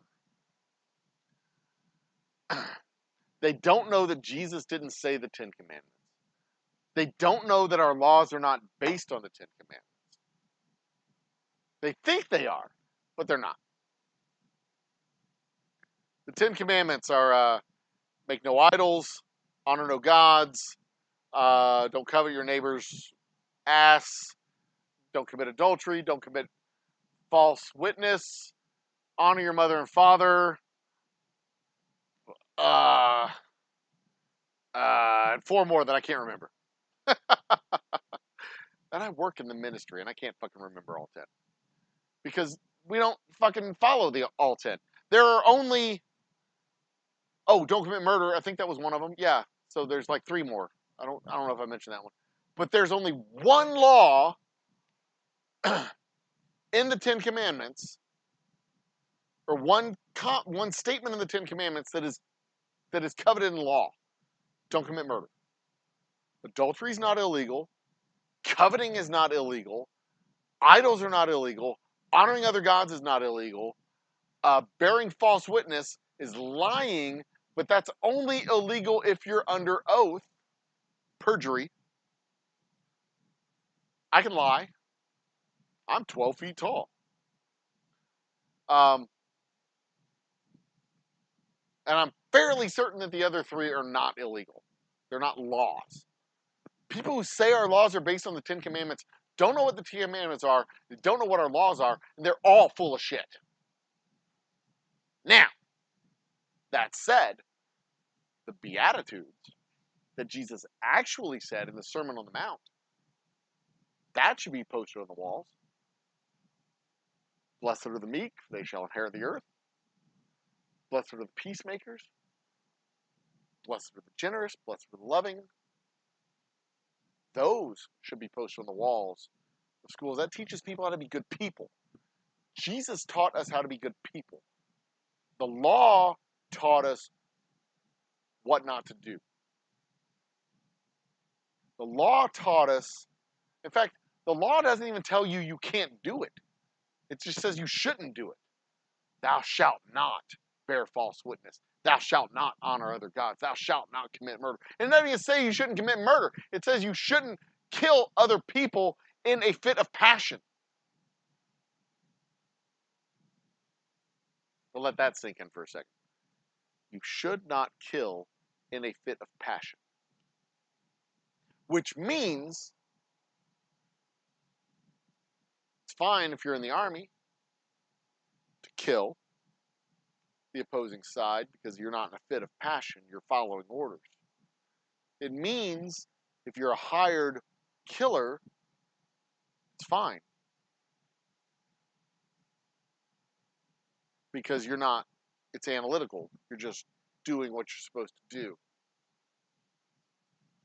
Unless you go the next step where Jesus says, if you deprive a man of food, you're committing murder because you're causing him to starve.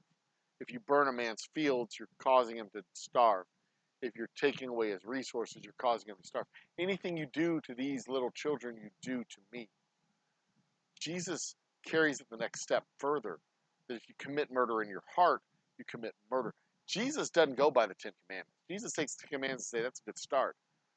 Louisiana public schools have absolutely no fucking business legislating religion because they don't know religion. The law in Louisiana doesn't understand religion.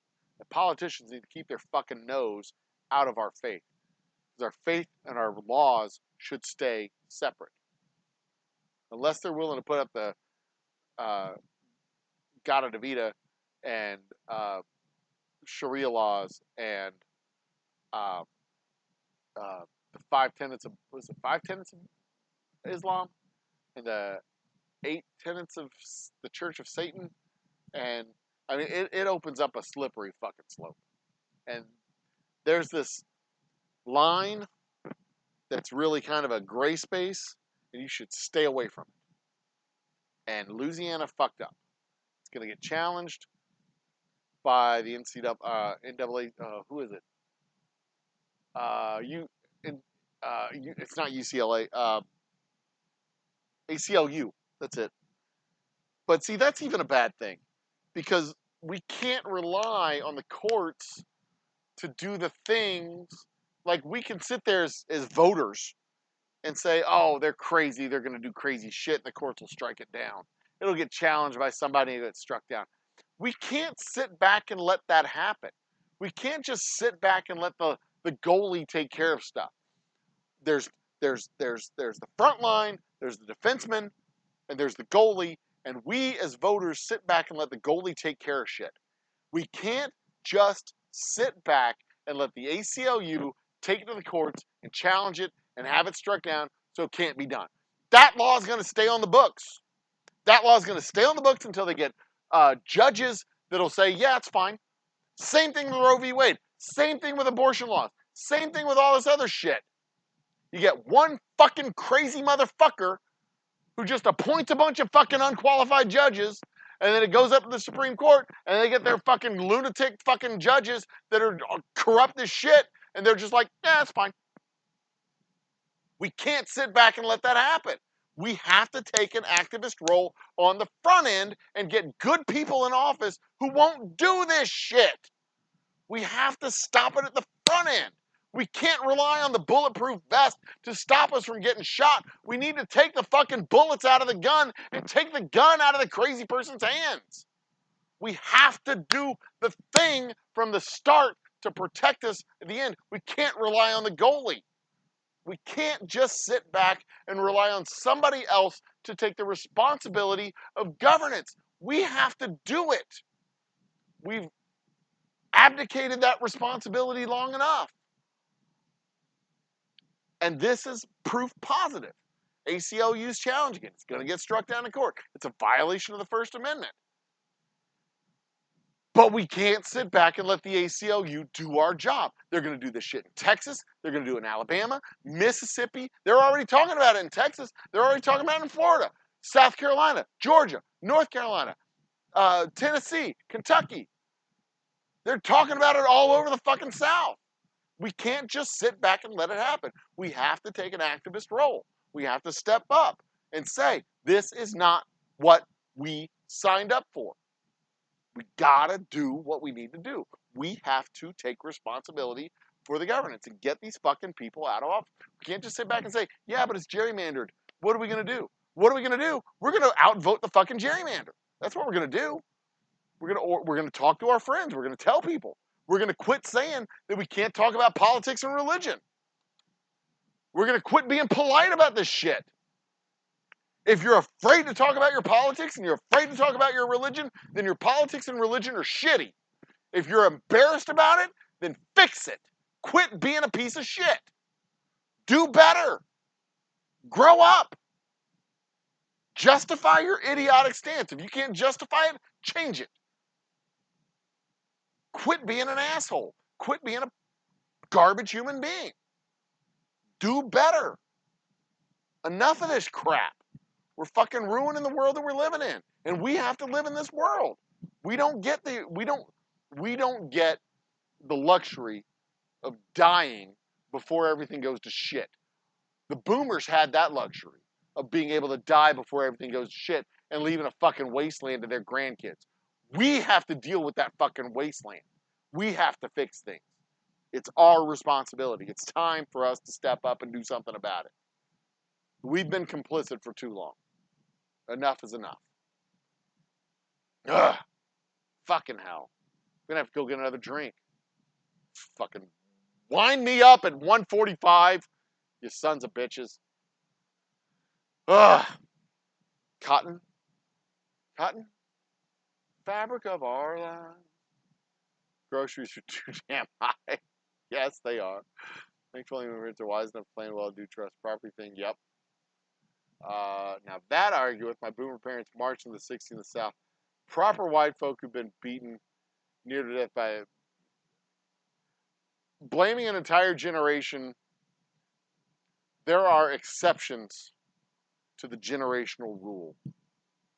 The boomers, as a generation, have betrayed no fewer than 4 generations. The silent generation that came, the greatest generation that came before them, Gen X, Gen Y, and Gen Z, and arguably the silent generation that came before the greatest generation that came before the boomers. They have betrayed at least 4, possibly 5 generations. Lots of boomers push for social progress. Lots of them. And then at the end of the 70s, they elected Ronald Reagan. They elected Ronald Reagan, and then they've elected Republican Congresses and Republican governors and Republican presidents and Republican senators, and they shifted the narrative in the 1980s from the progressive world that we had in the 1970s forward, and it actually started in 1975 when Ronald Reagan challenged Gerald Ford for the presidency, which Gerald Ford lost in 76 to Carter. But it happened in 75 when the nation lurched from the progressive ideals to the conservative ideals. And Ronald Reagan was the fucking force behind it, and he's the fucking goddamn devil incarnate. And the boomers lined up behind him. Lots of boomers pushed for progress, and lots of boomers betrayed that progress. I mean, they betrayed the ideals. I mean, they pushed for it, but they didn't vote for it. They pushed for it in the 60s, but they weren't old enough in the 60s. Who passed the laws?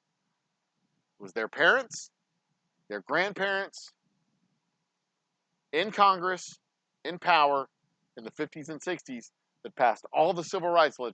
They may have been marching in the streets, but they were not in the halls of power. And then when the consequences of their actions came back to roost 7 years later in the early 70s, conservative flip. Nixon started it, Reagan confirmed it, put it into power in the 1980s. We got the Heritage Foundation that started in the late 70s. We got, and the Heritage Foundation is writing the fucking Project 2025 to hollow out and destroy our bureaucratic state and end the administrative state and democracy as we know it. Project 2025. Ugh, God damn it. Bluebell's best ice cream in the country. That just riles my ass up. Ugh, fuck. Boomers like my kids and grandkids make higher salaries and start our jobs. Go to bed, old man. Top Shelf Dustin is in the house. Welcome to the party, Dustin. What am I, about 15 minutes late? Yeah, you got here 20 minutes ago, Dustin. Cheers, Dustin. Leaving a meeting in 5 hours. Dad wrote a book about global work. Whoa, what was that? Where am I?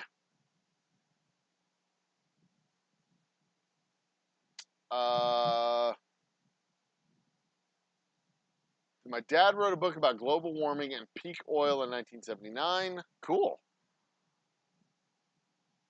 To be fair, we solved a hell of a lot of environmental problems. Never talk about all that. They did. They did solve a hell of a lot of environmental problems. And they've worked diligently for the last 40 years to undo that.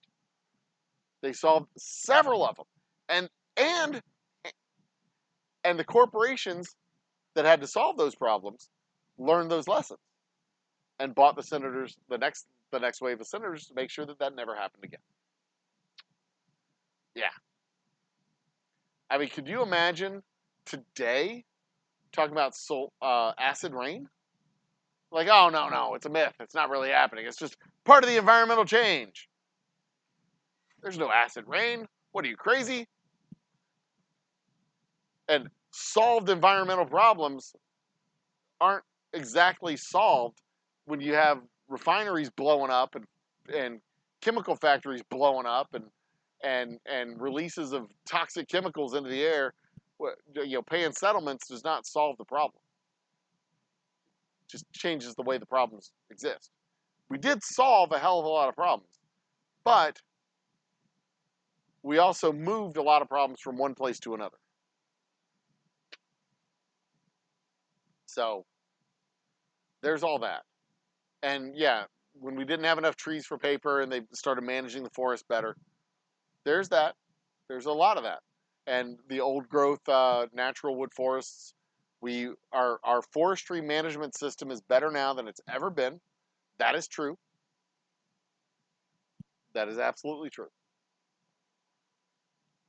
But in the last 10 years, they've also weakened environmental laws, environmental regulations about uh, uh, coal runoff, water contamination, and harvesting of minerals off of protected federal lands, especially in the last 10 years.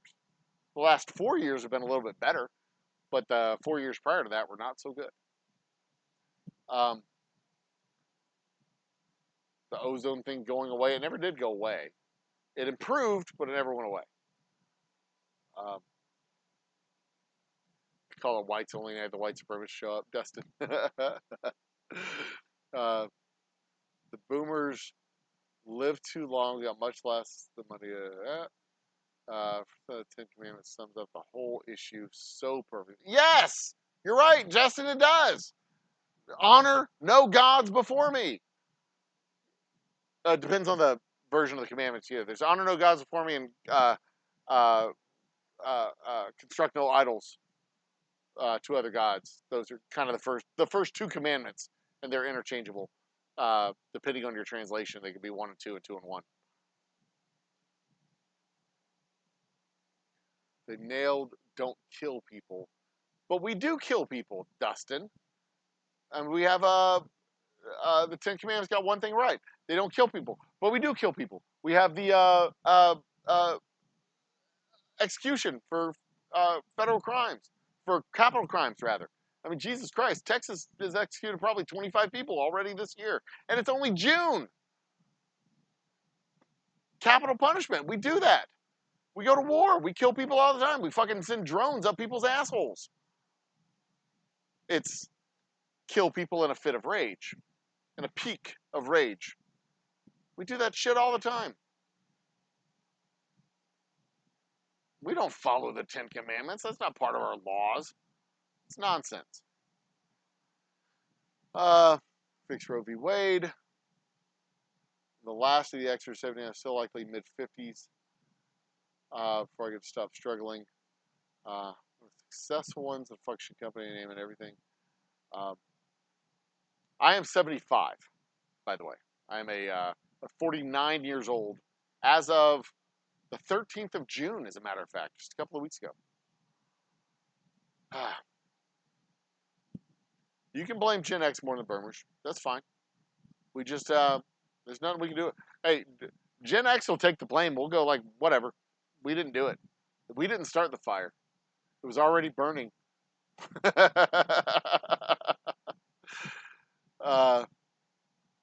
I'm enjoying watching this. Old extras really got screwed. The older extras were the ones that definitely got screwed. Like my brother is a late 60s Xer. I'm a mid 70s Xer. And he was like right on the cusp. He's like, he was all follow the rules. He's more boomer than Xer. My little brother is 83, 84. He's more Gen Y than Gen X. But he's still Gen X a little bit. He's like he goes back and forth because he grew up with us. But yeah, it's like, yeah. The difference between my older brother and my younger brother, and I'm like in the middle, obviously, I'm history's forgotten kid. The difference between the two, like my older brother actually told someone, like you don't need to go to college, you can learn how to be a pipe welder. Like he wanted to be an actor and go into the acting program. This kid wasn't going to be a pipe welder. He wasn't going to go to tech school. He's got two choices. He'll be an actor or serve burgers. I think he dropped out of school. He's going to serve burgers, but still, he's not going to be a welder. It's not his physical makeup. He's got other stuff that he can do, but you know, whatevs. Y'all were supposed to step up and take control. You didn't do shit. We couldn't step up and take control. The fucking boomers never died. They stayed in their fucking middle management positions, and we're like, like King Charles waiting to be promoted, and we're sitting there waiting behind these fucking boomers. There was no place to move up to. We were supposed to step up and take control, but there was nowhere to take control. Jesus Christ, the fucking president of the United States is 150 years old.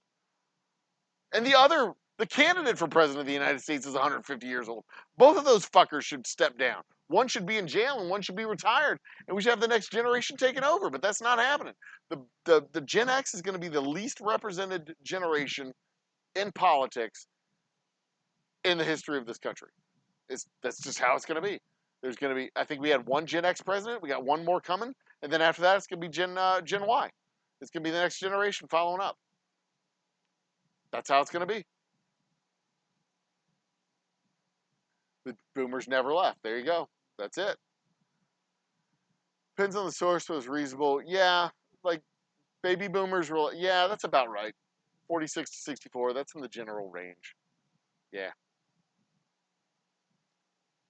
Getting separation of church and state. Obama was the debatable zone. Yeah, Obama was the Gen X president. And we have not had one. I mean, he had a boomer vice president. Who's the fucking president now? I mean, Jesus. Yeah.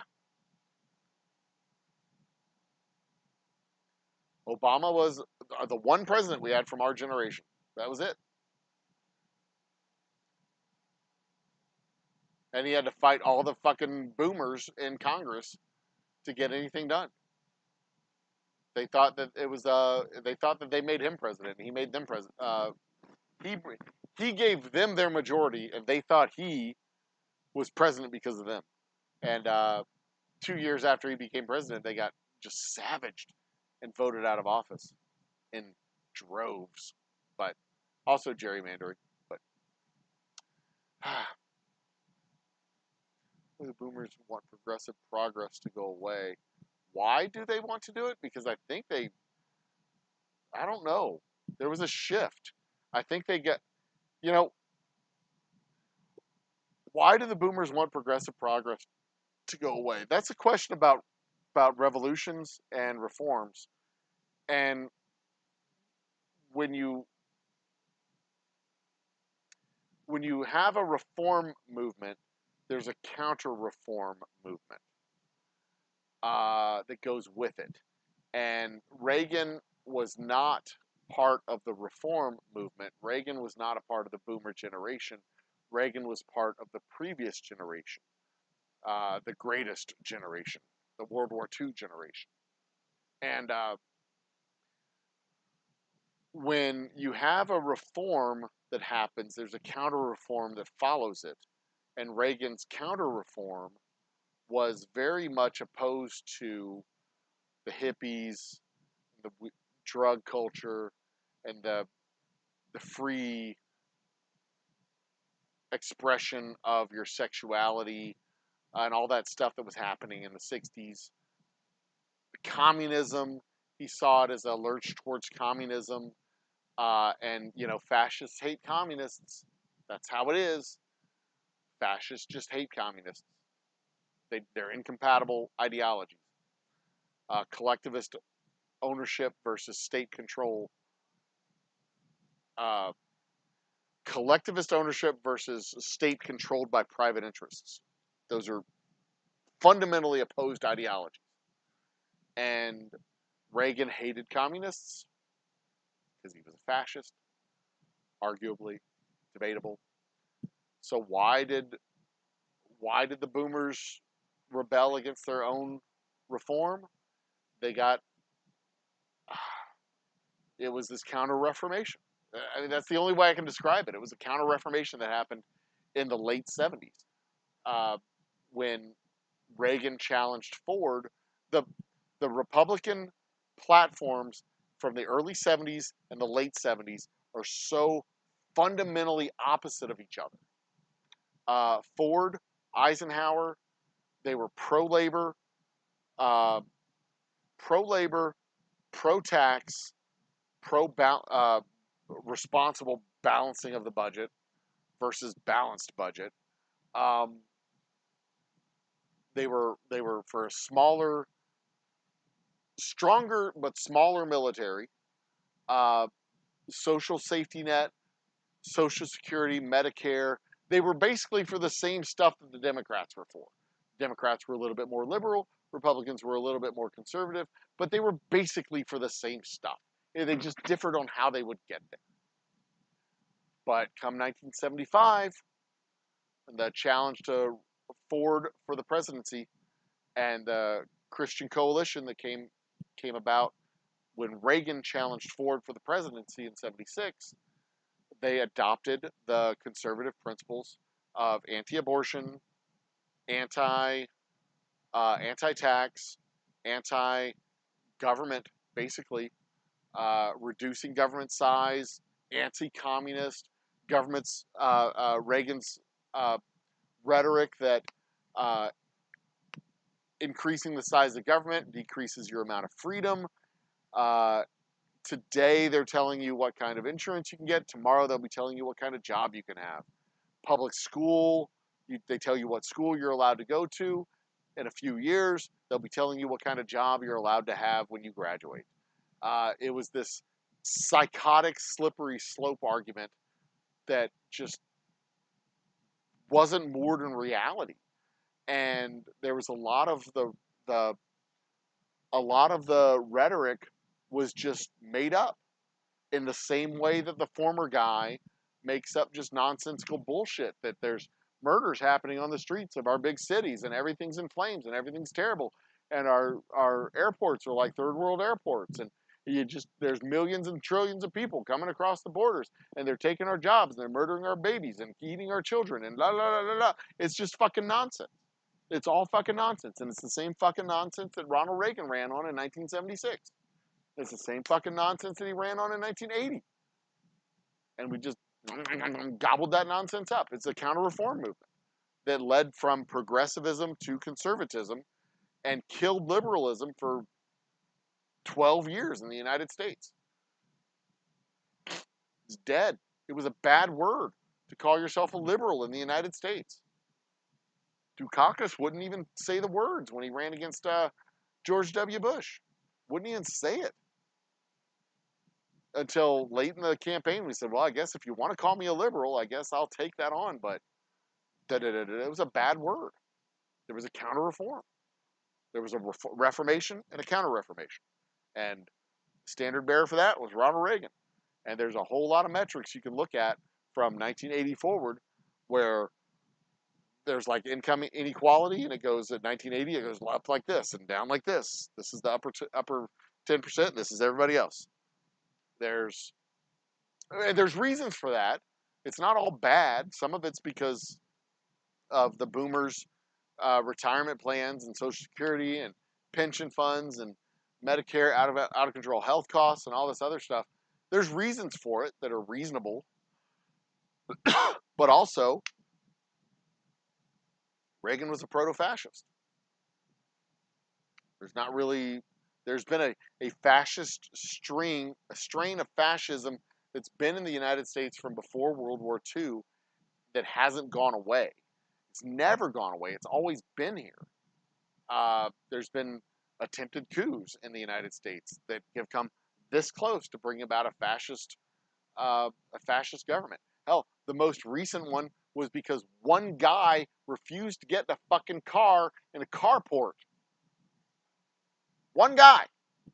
Our democracy exists today because one guy said, if you know what's going to happen if I get into that car, I'm not getting in that car.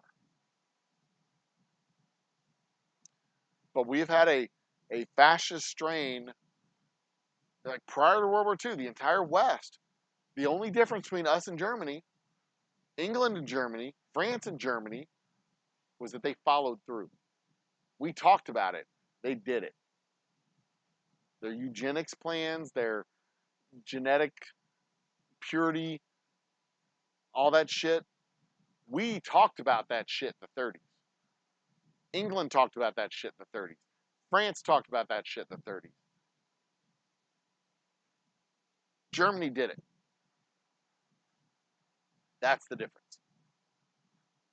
That's the difference. Germany did it. And we were like, oh, fuck. That's fucked up, dude. We're not going to do that. But not everyone got the memo. Not everyone got the memo.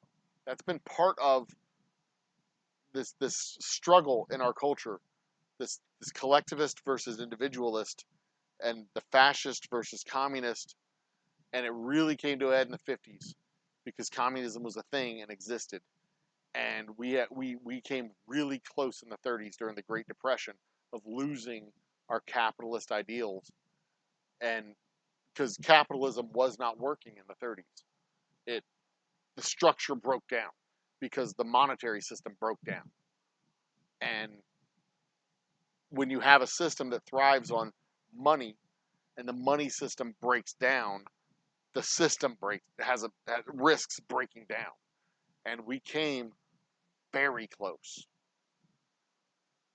in the 1930s. We don't appreciate how close we came to losing what we have in the 1930s. We came very close. You have 25% unemployment and money isn't worth anything. Yeah, we came really close. But the whiplash to that, contra communism, is fascism. And the risk we have, I had a show on this, the risk we don't have a risk of collapsing into communism in the United States because we have strong capitalist structures in place.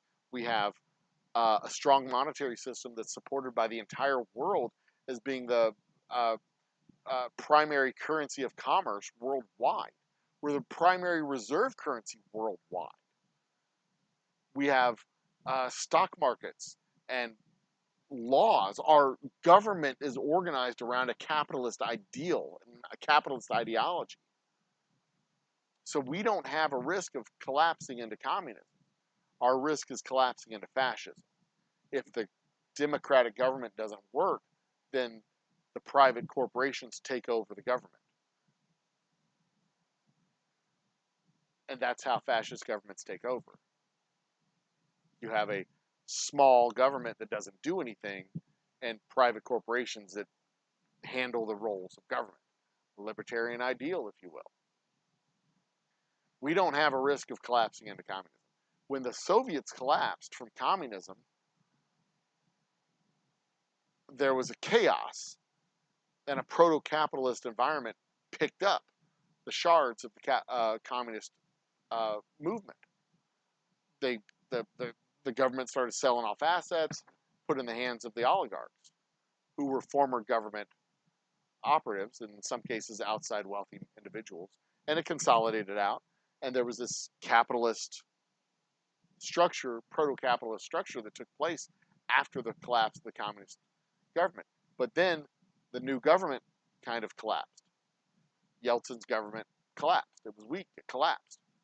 And when you have a failed democratic government and a proto-capitalist environment, the capitalists take over, and then you have oligarchs and a proto-fascist government. That's what we have in Russia. And that's the risk. That's the risk that we face here, not communism, but fascism. And fascists hate communists. And when you see people railing about communist takeover of blah, blah, blah, that is a loud dog whistle. And that is when your ears should perk up and you should absolutely pick up your pitchfork and be ready to fight. Because that's the danger. That's the danger. It's the true danger. I did a show on this, like how, because you get there from here, and we are where we are because of where we were. You know, the whole story about why railroads are as wide as they are because chariots were as wide as they were, and they would create the tracks on the roads, and that's where the rail lines would go, and the rail lines that's why the booster rockets were the size they were, because they would fit through the tunnels on the rail lines that were as wide as they were, and blah, blah, blah, blah, blah, blah. It's not entirely true, but it's a good story. But that's why we are where we are. We're where we are because of where we were. Where we were leads to where we are. And you don't just magically go from point A to point B, or point A to point Z. You have to go through B, C, D, E, F, and get to that point. And there's all kinds of different lefts and right turns that you get to along the way. And you don't just magically end up at the end. There's decision trees along the way. And you go, you slowly move down this way or you slowly move back up this way. You get to where you are because of where you've been. And to change your track, you have to do a tremendous amount of energy over a prolonged amount of time. You don't go from capitalism and democracy to communism and authoritarianism like that. That doesn't happen. That doesn't happen. Capitalism does not lead to communism. Those are two different tracks. There has to be a complete breakdown to move over. But you can move to fascism. Communism doesn't turn into democracy. You have to have a complete breakdown, and that's what communism had in Russia. A complete breakdown. Complete. Their entire economy collapsed and switched over. That's why those, the competition of ideologies after World War II. Communism and capitalism are not compatible. A command economy and a free economy are not compatible. That's why China had to transition to a relatively capitalist hybrid economy, because a purely command communist economy is not compatible with a free capitalist economy. And if the United States was going to invest a bunch of money in China to reduce inflation and reduce cost of inputs and to keep our cost controls and break our unions, China had to reform their economic activity. And we put a lot of pressure on China in the 1980s to reform their economic activity so that we could invest money in China. And China has this hybrid, they're communist, but they've got a capitalist economy. It's kind of a hybrid capitalist command economy. You can argue, but that's what history tells us. You look at the reality, you look at the facts. Anywho's. That's why I'm not worried about becoming a communist country. We're never going to become a communist country. We have institutions in place that prevent that. I am worried about the other thing. I am so much worried about the other thing. Supreme Court made bump stocks legal. Yeah, the Supreme Court is corrupt and fucked up. Depends on what the progressive thing. And see, the Supreme Court wouldn't be able to do that if Congress would fucking do their job and pass laws, but they won't do it. They won't pass laws. They struck down the legal regulation preventing bump stocks, but if Congress would pass a law making them illegal, that would be done. What the Supreme Court said was that wasn't the executive's role, that was Congress's role to do that. It was outside of the executive's bounds of authority. That's the legislature's authority, and that's part of the dysfunction in our system, is that the legislature refused to do work because part of our legislature has been captured by a group of people that would rather see collapse of the administrative state than a functioning administrative state. Anyway, fun. La la la. Where were we? Let's go. Let's keep going. Depends on what progressive thing, which boomers you ask. Still more liberal than 90% of Zoomers. Kiddos to religious schools or you homeschool. That was one of the things that got Carter in trouble in the late 70s. Was they created all of these private schools to counteract the desegregation, so that private schools were allowed to accept only white students. They were allowed to be segregated. Carter was challenging that and told the IRS, look, if these schools are being political, tax them like regular corporations and not like nonprofits. And that was one of the reasons why Carter got the ire of the Christian right, because that was done in the late 1970s. These segregation white private schools. That's also the dog whistle behind vouchers for private schools that take white kids out of public schools and kill the fucking public school system. In Texas, it's a movement to kill the public school system so that they'll have fewer state employees. because teachers are state employees. And if you kill the public school system, you take away a reason to tax public schools or collect taxes, and you further erode the administrative state and shrink the size of government until it becomes small enough where you could drown it in a bathtub, which is part of the Heritage Foundation's goals. I'm not making this shit up, people. This shit is real. I'm not making it up. This is their stated goals. An entire party in the United States exists to destroy the federal government of the United States. I'm not making this up. This is their stated goals. Preserve the American way by destroying the American government. That's not preserving the American way. Our government was established to preserve the benefits of liberty for our progeny. It says so in our founding documents. And one fucking party wants to undo that. Destroy it.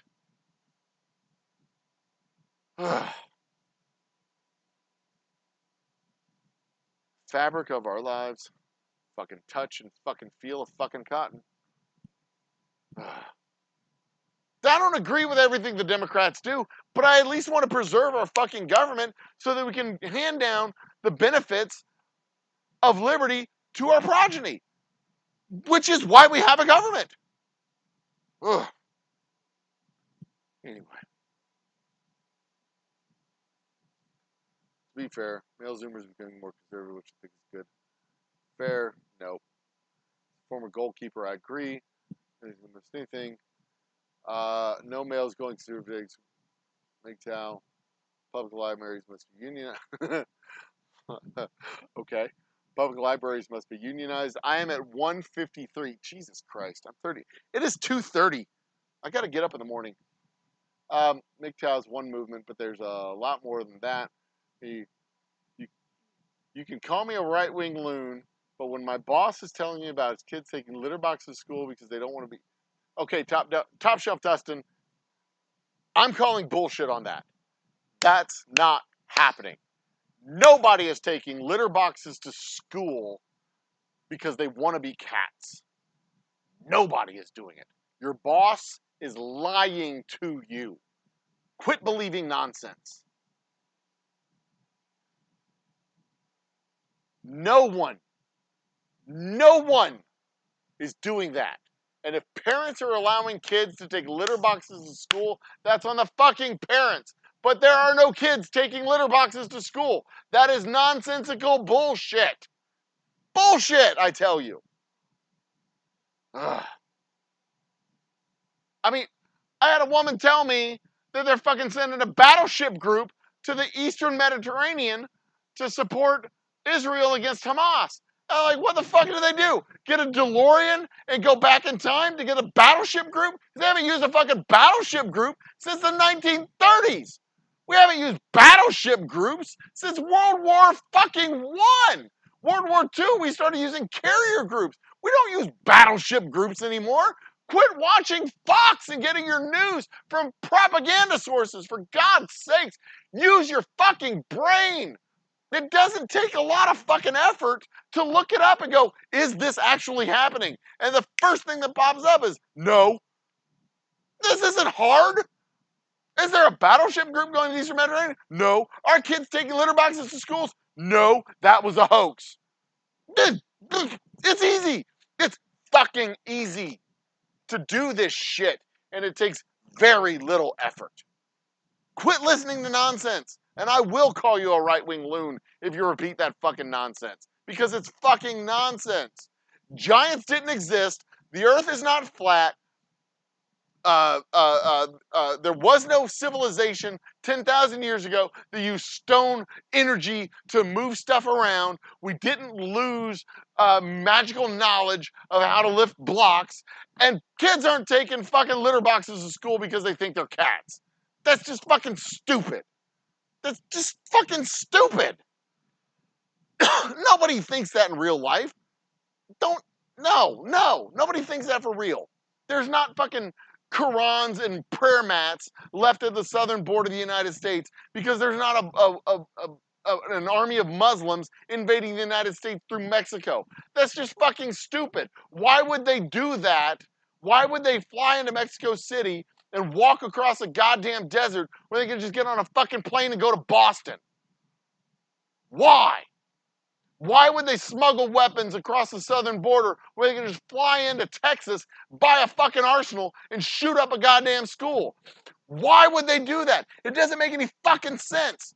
Only people who say that are people who don't think with their fucking brain more than one step beyond the nonsense half sentence that they heard from some stupid fucking anchor for some stupid fucking entertainment show on some stupid fucking cable-based propaganda program. Alex Jones is not a source of information. He is a fucking lunatic who has been sued and convicted of libel and lying and bullshit. Same with Fox, same with Newsmax, and same with whatever that other fucking station is that got fucking sued.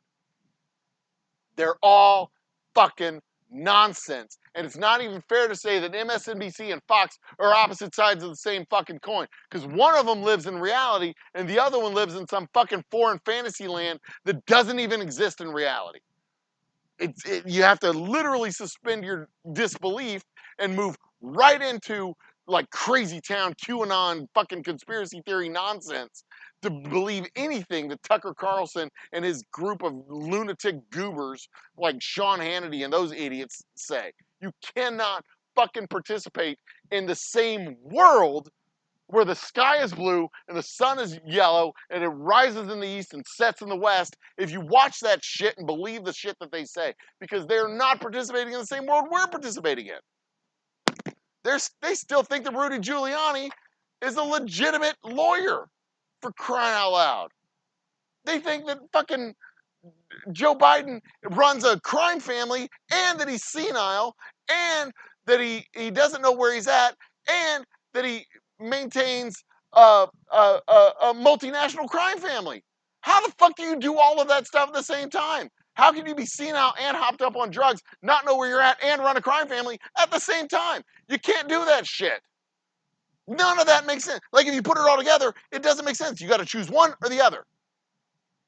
You can't do all of it at the same time. It's impossible. Unless you don't think about it. If you don't think about it too hard, then all that nonsense makes fucking sense because you didn't give it any thought. If you don't give it any thought, it makes sense. God, fuck this shit. And I'm not saying that the news doesn't have a bias. I'm not saying that we don't get the whole story from the fucking news. I'm not saying that that everything that you hear is the entire fucking story. But I will say that legitimate news organizations at least feel an obligation to try to get it right. They at least try to get it right. They have editors, they have reviews, they try. Illegitimate news organizations don't even give a fuck and have to pay $750 billion in defamation lawsuit settlements. That's the difference between a real news organization and an illegitimate news organization. The ones that are real don't pay multi-hundred billion dollar settlements. Just saying. Anyway, we're wrapping this up at 3 o'clock. I'm not going to keep going. Can't keep going. InfoWars is no more, and that is a great thing, Sunflowers. Thank you, Jason, for saying that the litter boxes was right-wing talks. I should probably read forward into comments before I go ranting. I like that a lot of blah, blah, blah. Sadly, their wives don't. Thus, higher divorce rates, all started by the women. Dustin,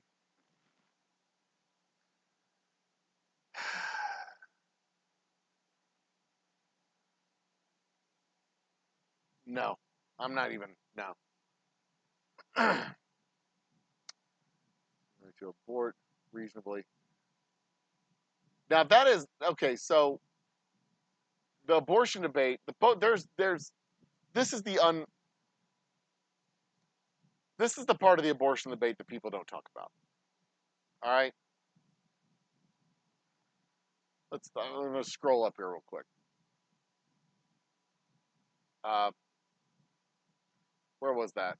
The men should abort. Blah blah blah. Something about that. Where was that? Got to roll. Scroll. Men should have the right to abort reasonably if they.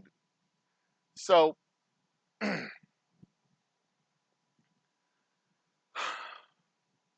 I've been married for many years, going on 23 years now. So this really isn't an issue for me personally. But when I look at the broad scope, to say that a woman only has the right to decide if she keeps the baby, but then the man is obligated to pay child support, whether if she decides to have the baby and he doesn't want to have the baby, then he's obligated to pay child support based on her decision. I don't find that to be particularly fair. If he wants her to have the baby and she doesn't want to have the baby, like there's 4 different options, right? They both want to have the baby, they both don't want to have the baby. He wants to, she doesn't. She wants to, he doesn't. If they both want to have it, that's not an issue. If they both don't want to have it, that's not an issue. If he wants to have it and she doesn't, that's an issue, right? And if she wants to have it and he doesn't, that's an issue, right? Because if she wants to have it and he doesn't, he's obligated to child support. If he wants to have it and she doesn't, is she obligated to carry the child to term so that he can take care of the baby? Like hand it over to him and he takes the baby and fucks off? That's the area that I think the law should just stay the fuck out of it. It should be handled on a case-by-case basis. The law should stay the fuck out of it. And my personal position on abortion, I don't like it, but I think it should be an option. Because I know when I was 17 and we had a pregnancy scare with my girlfriend, the first thing I did was call a fucking abortion clinic. How much is an abortion? And she hadn't even finished toweling herself off from the broken condom when I was on the phone with an abortion clinic. And I was opposed to abortion. But not when it came time to have an abortion, just like Donald Trump. I was opposed until it came time to do it. And Herschel Walker's like, here's $400 and a get well soon card. I mean, when my wife had a miscarriage, I'm personally opposed to abortion, but she had a miscarriage. You know what? When you have a miscarriage, when you have a dead clump of cells inside your body, you got to get that shit scraped out because otherwise you can get sepsis and die. Dying is not a good thing. It's a bad thing. It's the last thing you want to do, literally. So I defer back to the old 1990s position of rare, available, and affordable. Legal, what was it? Legal, rare, and affordable, I think, was the 1990s mantra. But yeah, I don't like it as a practice, but I also understand its necessity, and not everybody looks at it the same way as I do, and not everybody has the same experience that I do. And if that's how you need to deal with shit, you need to deal with shit. Like not every pregnancy needs to be planned. My little brother wasn't a planned pregnancy, but it's better when they are, generally speaking. And if you're financially able to handle a pregnancy that's not planned and you choose to handle that pregnancy, then handle it. Take care of it. Do it. If you're not financially able to handle an unplanned pregnancy, then you should also be able to make that choice because that is your life that you have to live your life. You should not be obligated to live a life that somebody else has chosen for you. That's not how we do things. At least that's not how we should do things, I don't think. And there's a million miles of gray area that's probably best not to tread upon, and the laws should just stay the fuck out. Legal, rare, and universally available in all 50 states. And I defer to that. And what you do in your own home is your own business. Whatever. If that's how you want to handle it, do it. Take care of it. Not my problem. But a lot of the abortion argument today, while it's couched in morality terms and all that other shit, is really just about birth rates of white women. So it's a white supremacy argument. Whether we like it or not, that's what it is. And it's just a coincidence, the white supremacy argument and the Christian right-wing moral majority argument coincides with force women to have babies.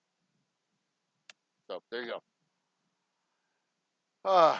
Chickens coming home to roost. All about chickens coming home to roost. Yep. All groups are hypocrites. We have the biggest housing problem. Liberal cities, where they vote for assistance, but you ask them. All cities have housing problems. That's not a. I mean, that's not a.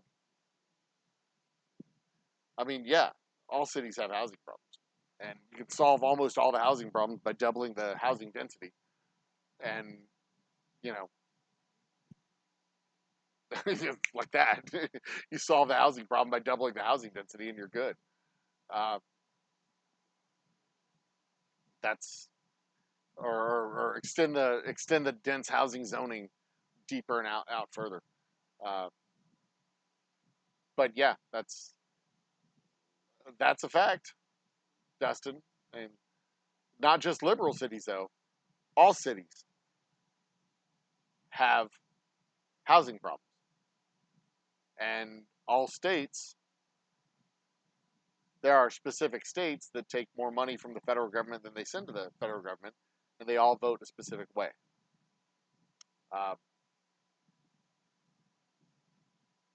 I mean, you can call them liberal cities if you want, but it's like all cities have housing problems.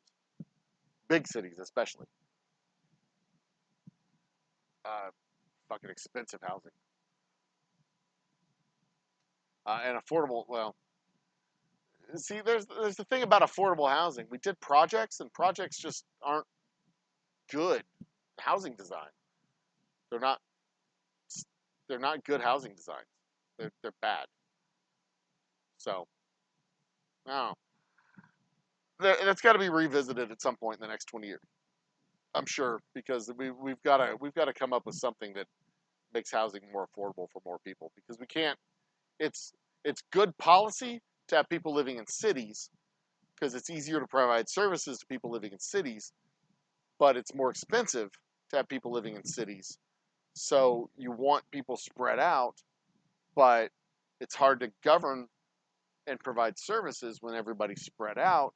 So you want people, like, if the population of New York City had the same density as the population of Houston, then the population of New York City would be like spread out over like 9 states.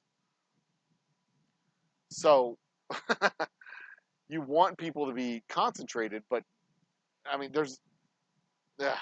anyway. Anyway, I said not killing was a good command. I've said we and the states follow. We're dicks. A lot of boomers' problems are backlash to Obama and his presidency. A lot of boomer problems started well before Obama, sweetheart. That was. It goes back 30 years before Obama. Fuel goes low, progressives go lower. Got to stand up and take things. You can't wait for it to be handed for you. Progressive Jamal Bowen. Oh, do 16 to a corporate Dem. Thanks, Himitar. Or thanks, Hillary. Reagan was a Dem once and a union president. He was a union president, yes, but he was. He might have been a Democrat, but that was back when Democrats were also conservative. Calling someone from the 60s a Democrat and someone from the 90s and 2000s and 2020s a Democrat do not mean the same thing. there have been political shifts in recent history. McCarthyism was a weird time in history. Yes, it was. 100% for gay marriage, supporting 100% gay marriage, supporting protecting jobs, discrimination jobs, what now? Then people started telling me Nixon did do the EPA, and they fought tooth and nail since then to undo the EPA and make it weaker. I have to learn these new terms. I got to ask pronouns. Too far. Whatever. They're wrong. Say gay marriage, but a lot of people swing back to be against it. I won't go so far as say we've gone too far, but it's a lot. You know, I mean, when people say I'm a he, she, I'm not going to be like, or a he, they. Like, me personally, when you're referring to me as he, I'm not in the room. I don't give a shit what you refer to me as when I'm not in the room. When I'm in the room, you're going to call me by my name because you're talking to me, right? Well, I'm not in the room. I don't give a shit what you refer to me as. But some people give a shit about that, and that's their identity and whatever. That's fine. If we can call a woman by a new last name when she gets married, we can call a woman by a new last name or a new first name when she transitions to be a man. Whatever. It's not that hard. It doesn't happen that often. You're probably not going to know anybody who does that. So chill out. Don't worry about it. If you can compel speech, that's too far. Well, you call people Miss or Mrs. You call people Miss Dunphy versus Miss Jackson. You can. It's not compelling speech. It's just not being an asshole. Nobody can compel speech, but they can ask that you abide by standards. I mean, nobody's requiring you to say anything, but if you want to talk about compelling speech, then we can talk about saying the national anthem before football games and the Pledge of Allegiance before school. We're the only country that does that. Soviet Union didn't do that. So, you know, there's that.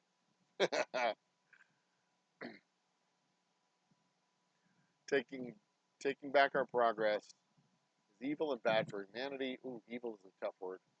How society's always worked. Yep, there's pendulum swings. I agree with that. That's how society's always worked. There's revolutions and counter-revolutions, reforms and counter-reforms.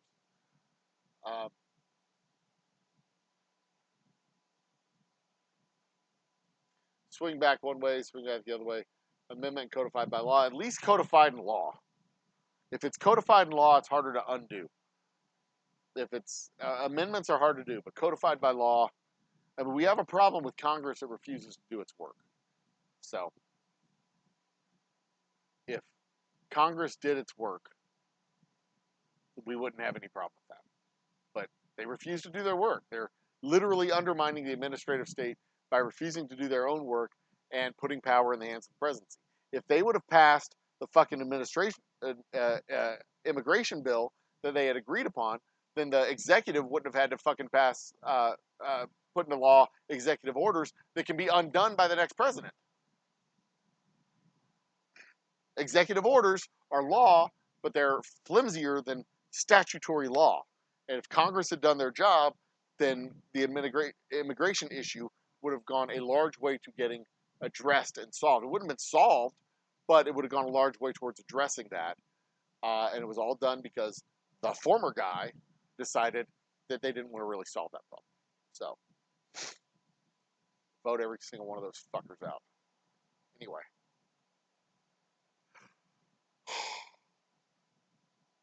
Business, here generates in local politics. I don't even think communism is a threat to the U.S. because anything left of hunting trans people for sport counts as communism now. Jesus Christ, Jason. All the great progress is socialism. They always claim everything as socialism. Medicare was socialism. The highway plan was socialism. Medicare, Medicaid, Social Security. Public schools was socialism. That's just nonsense. Always done that, especially these days. Yep, Jason's decision was made. Fairground Theater. Culture war is questionable at best. Well, yeah, cultural war. I mean, that's what they did back in the 70s. That's what Reagan did when he ran against Gerald Ford in the 70s. They didn't have policy changes. They didn't have policy plans that were popular, so they did culture war shit. That's what they did. I'm not making this shit up. Culture war is what you run on when you don't have good policy plans. That's what you do. I'm not making this shit up.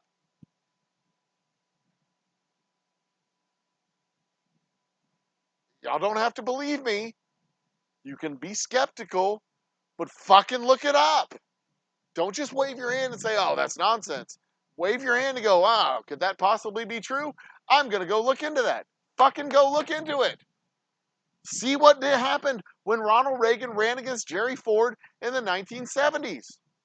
They didn't have policy plans that people liked, so they ran on culture war shit. Where did this Roe v. Wade shit come from? 1974. I'm not making this shit up. Jerry Ford, the 1975 presidential campaign for the 1976 election. I'm telling you, I'm not making this shit up.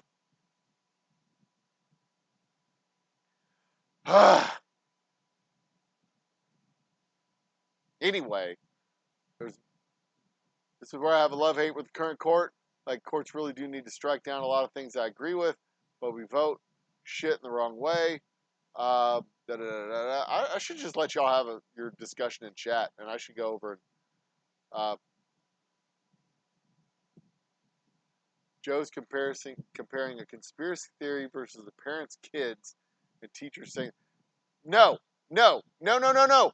Nobody has said it's happened except for right-wing dingalings and people are fucking believing their fucking nonsense. Nobody has taken cat boxes to schools because they identify as cats. That has not happened. No. This is not a debatable point. No. Anyway, school choice is a joke. Doesn't make any sense for anyone down in the major cities. Everything just jump forward. Can be reasonable. No, it can't. School choice can work in major cities. It can work in major cities. Private schools should have private networks where they support their own fucking schools, and they shouldn't use public money to support the private schools. Private schools should be supported by private money and not by public money. Public school systems should be public money. Public money should support public school systems. Tax dollars should go to public schools. Private money should go to private schools. If I want to put my kids in a private school, I should pay for it. I shouldn't have you pay for it through your taxes. Private money, private school. That's it. Everyone supports public schools because tax money goes to public schools. If you want to give me a tax discount because I spent $10,000 to send my kid to a private school, fine.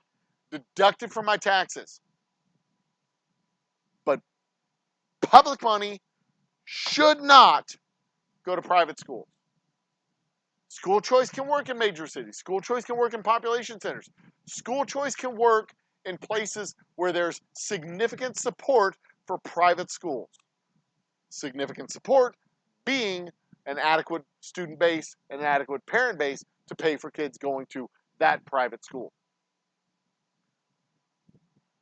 Or if it's a large public school district where I choose, I don't want to send my kid to that school, I want to send my kid to that school, I can then get off my ass at 7 o'clock in the morning and drive my kid to that school and not that school in my neighborhood because I want my kid to go to that school because that's a magnet school or a better elementary school or whatever. But that's my choice and it's my responsibility. They shouldn't send a bus to my fucking house to pick up my kid because I'm a bitch and I want my kid to go to that school. I should do it. That's my responsibility. School choice can work, but not the voucher program. Voucher program robs money from public schools and sends it to private schools. It is bad, bad, bad policy. Ugh. Teachers' jobs won't be unionized, pay will be too cheap. That is one of the major problems with private schools, is teachers are not unionized. But also, down here in Texas, public school teachers are unionized, but the union is weak and ineffective. Which is why Houston ISD has been taken over by the state and cleaned out, and all the teachers have been fired, and all the principals have been fired. They are straight up cleaning house in the largest school district in the state of Texas. Anyway, school choice is a scam. GOP wants kids in religious schools. Real political. GOP, stop with GOP. Oh, remember Pizzagate. There are people who still think that the basement of the pizza, Galaxy Pizza or whatever, is being used to harvest children's adrenochrome, whatever. It's all fucking nonsense. InfoWars is no more. Always call it the BS. What even is the GOP? What was no degree of Republicans on anything? Yeah, of course, they were saying this in the early 1970s. The GOP is going the way of the Whigs. So, the GOP, whatever happens to them, they deserve. They did this to themselves. They had a chance to not get in bed with Donald Trump, and they got in bed with him. And then they had a chance to get out of bed, and they didn't. And then they had a chance to get out of bed again, and they still didn't. And then they had a chance to get out of bed again, and they didn't again. So whatever happens to the GOP, they deserve. 100%. They deserve. And I don't say that lightly, because in a democracy like the United States has, we need two functioning parties, at least two functioning parties, to govern. We can't have a functioning party and a fucking dysfunctional group of nattering nincompoops jabbering about who their Speaker of the House is going to be for fucking 4 weeks. We need fucking governing parties. We need two governing parties with opposing ideas that they can debate. Not a governing party that has ideas that they want to debate, and another one that just wants to spread around a bunch of gasoline and flick matches around the room.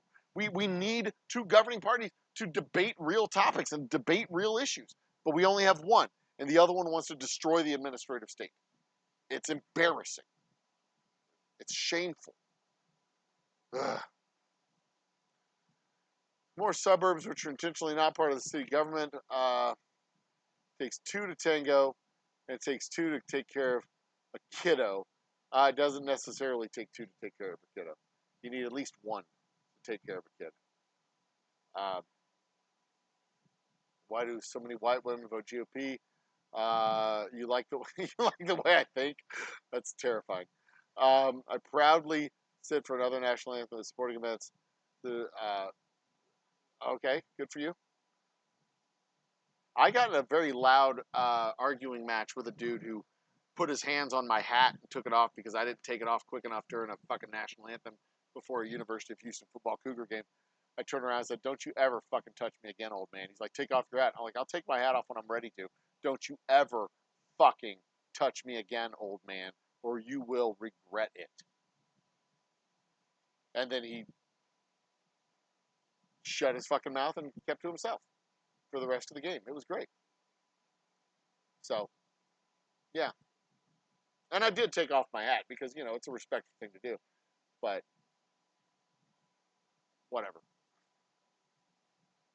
I don't really care about the national anthem before the game. I'm ready for the game. I'm there for the game, not for the pageantry. Be a big, fat 40-year-old, but I'm big enough, not too many will go too far with me. Housing vouchers would be awesome.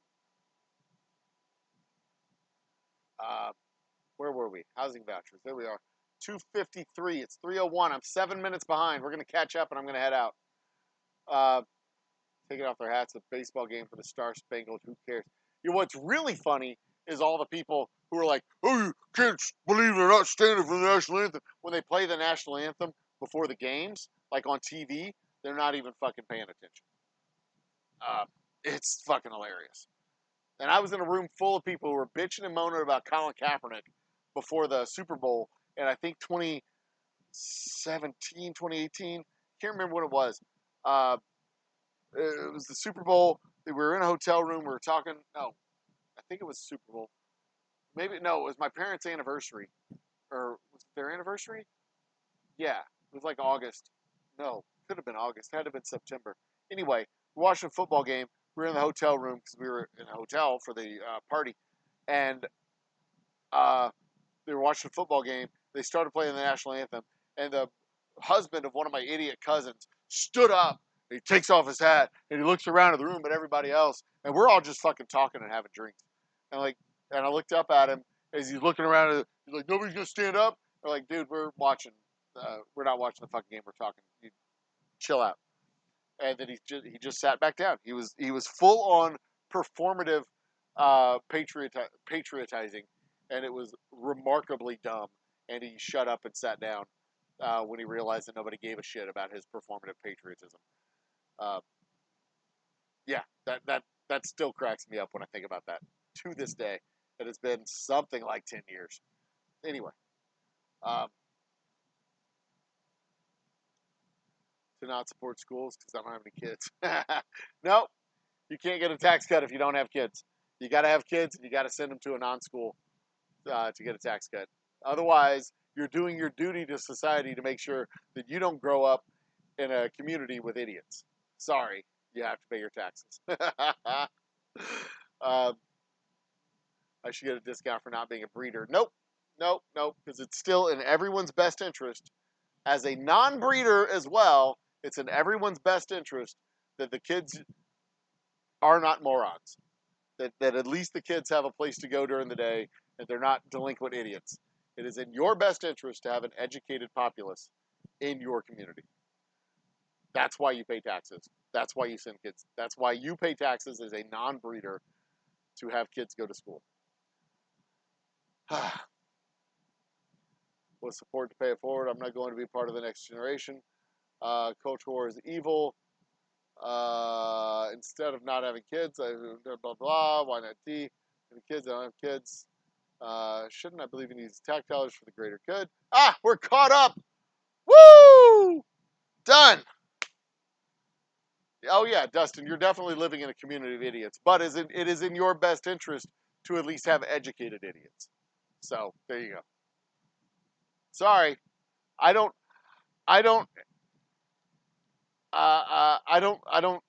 participate in the military, so I shouldn't pay my taxes to go to the military, right? No, that's not how it works.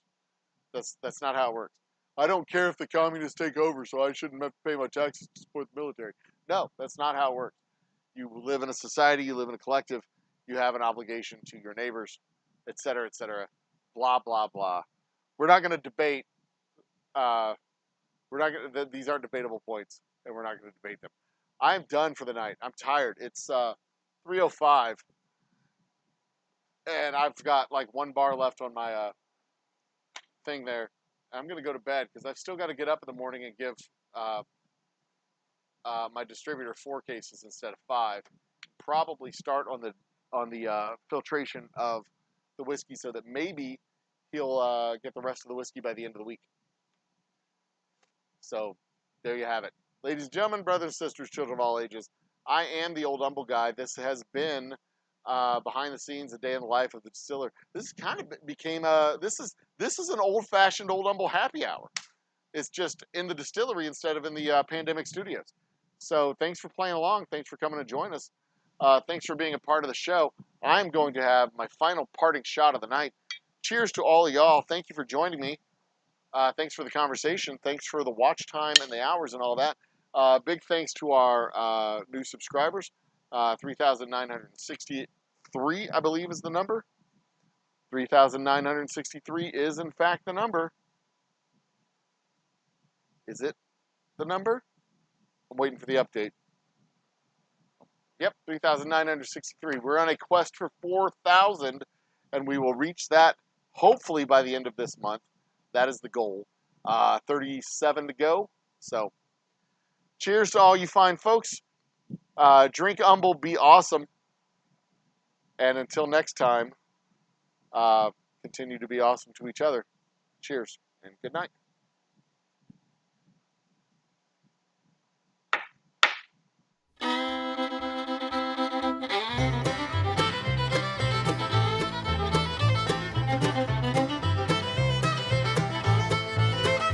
Yes, has been an award-winning production. Special thanks to Mr. Jigs, our superfan member of the channel. If you want to be a superfan as well, click on that membership button and subscribe. And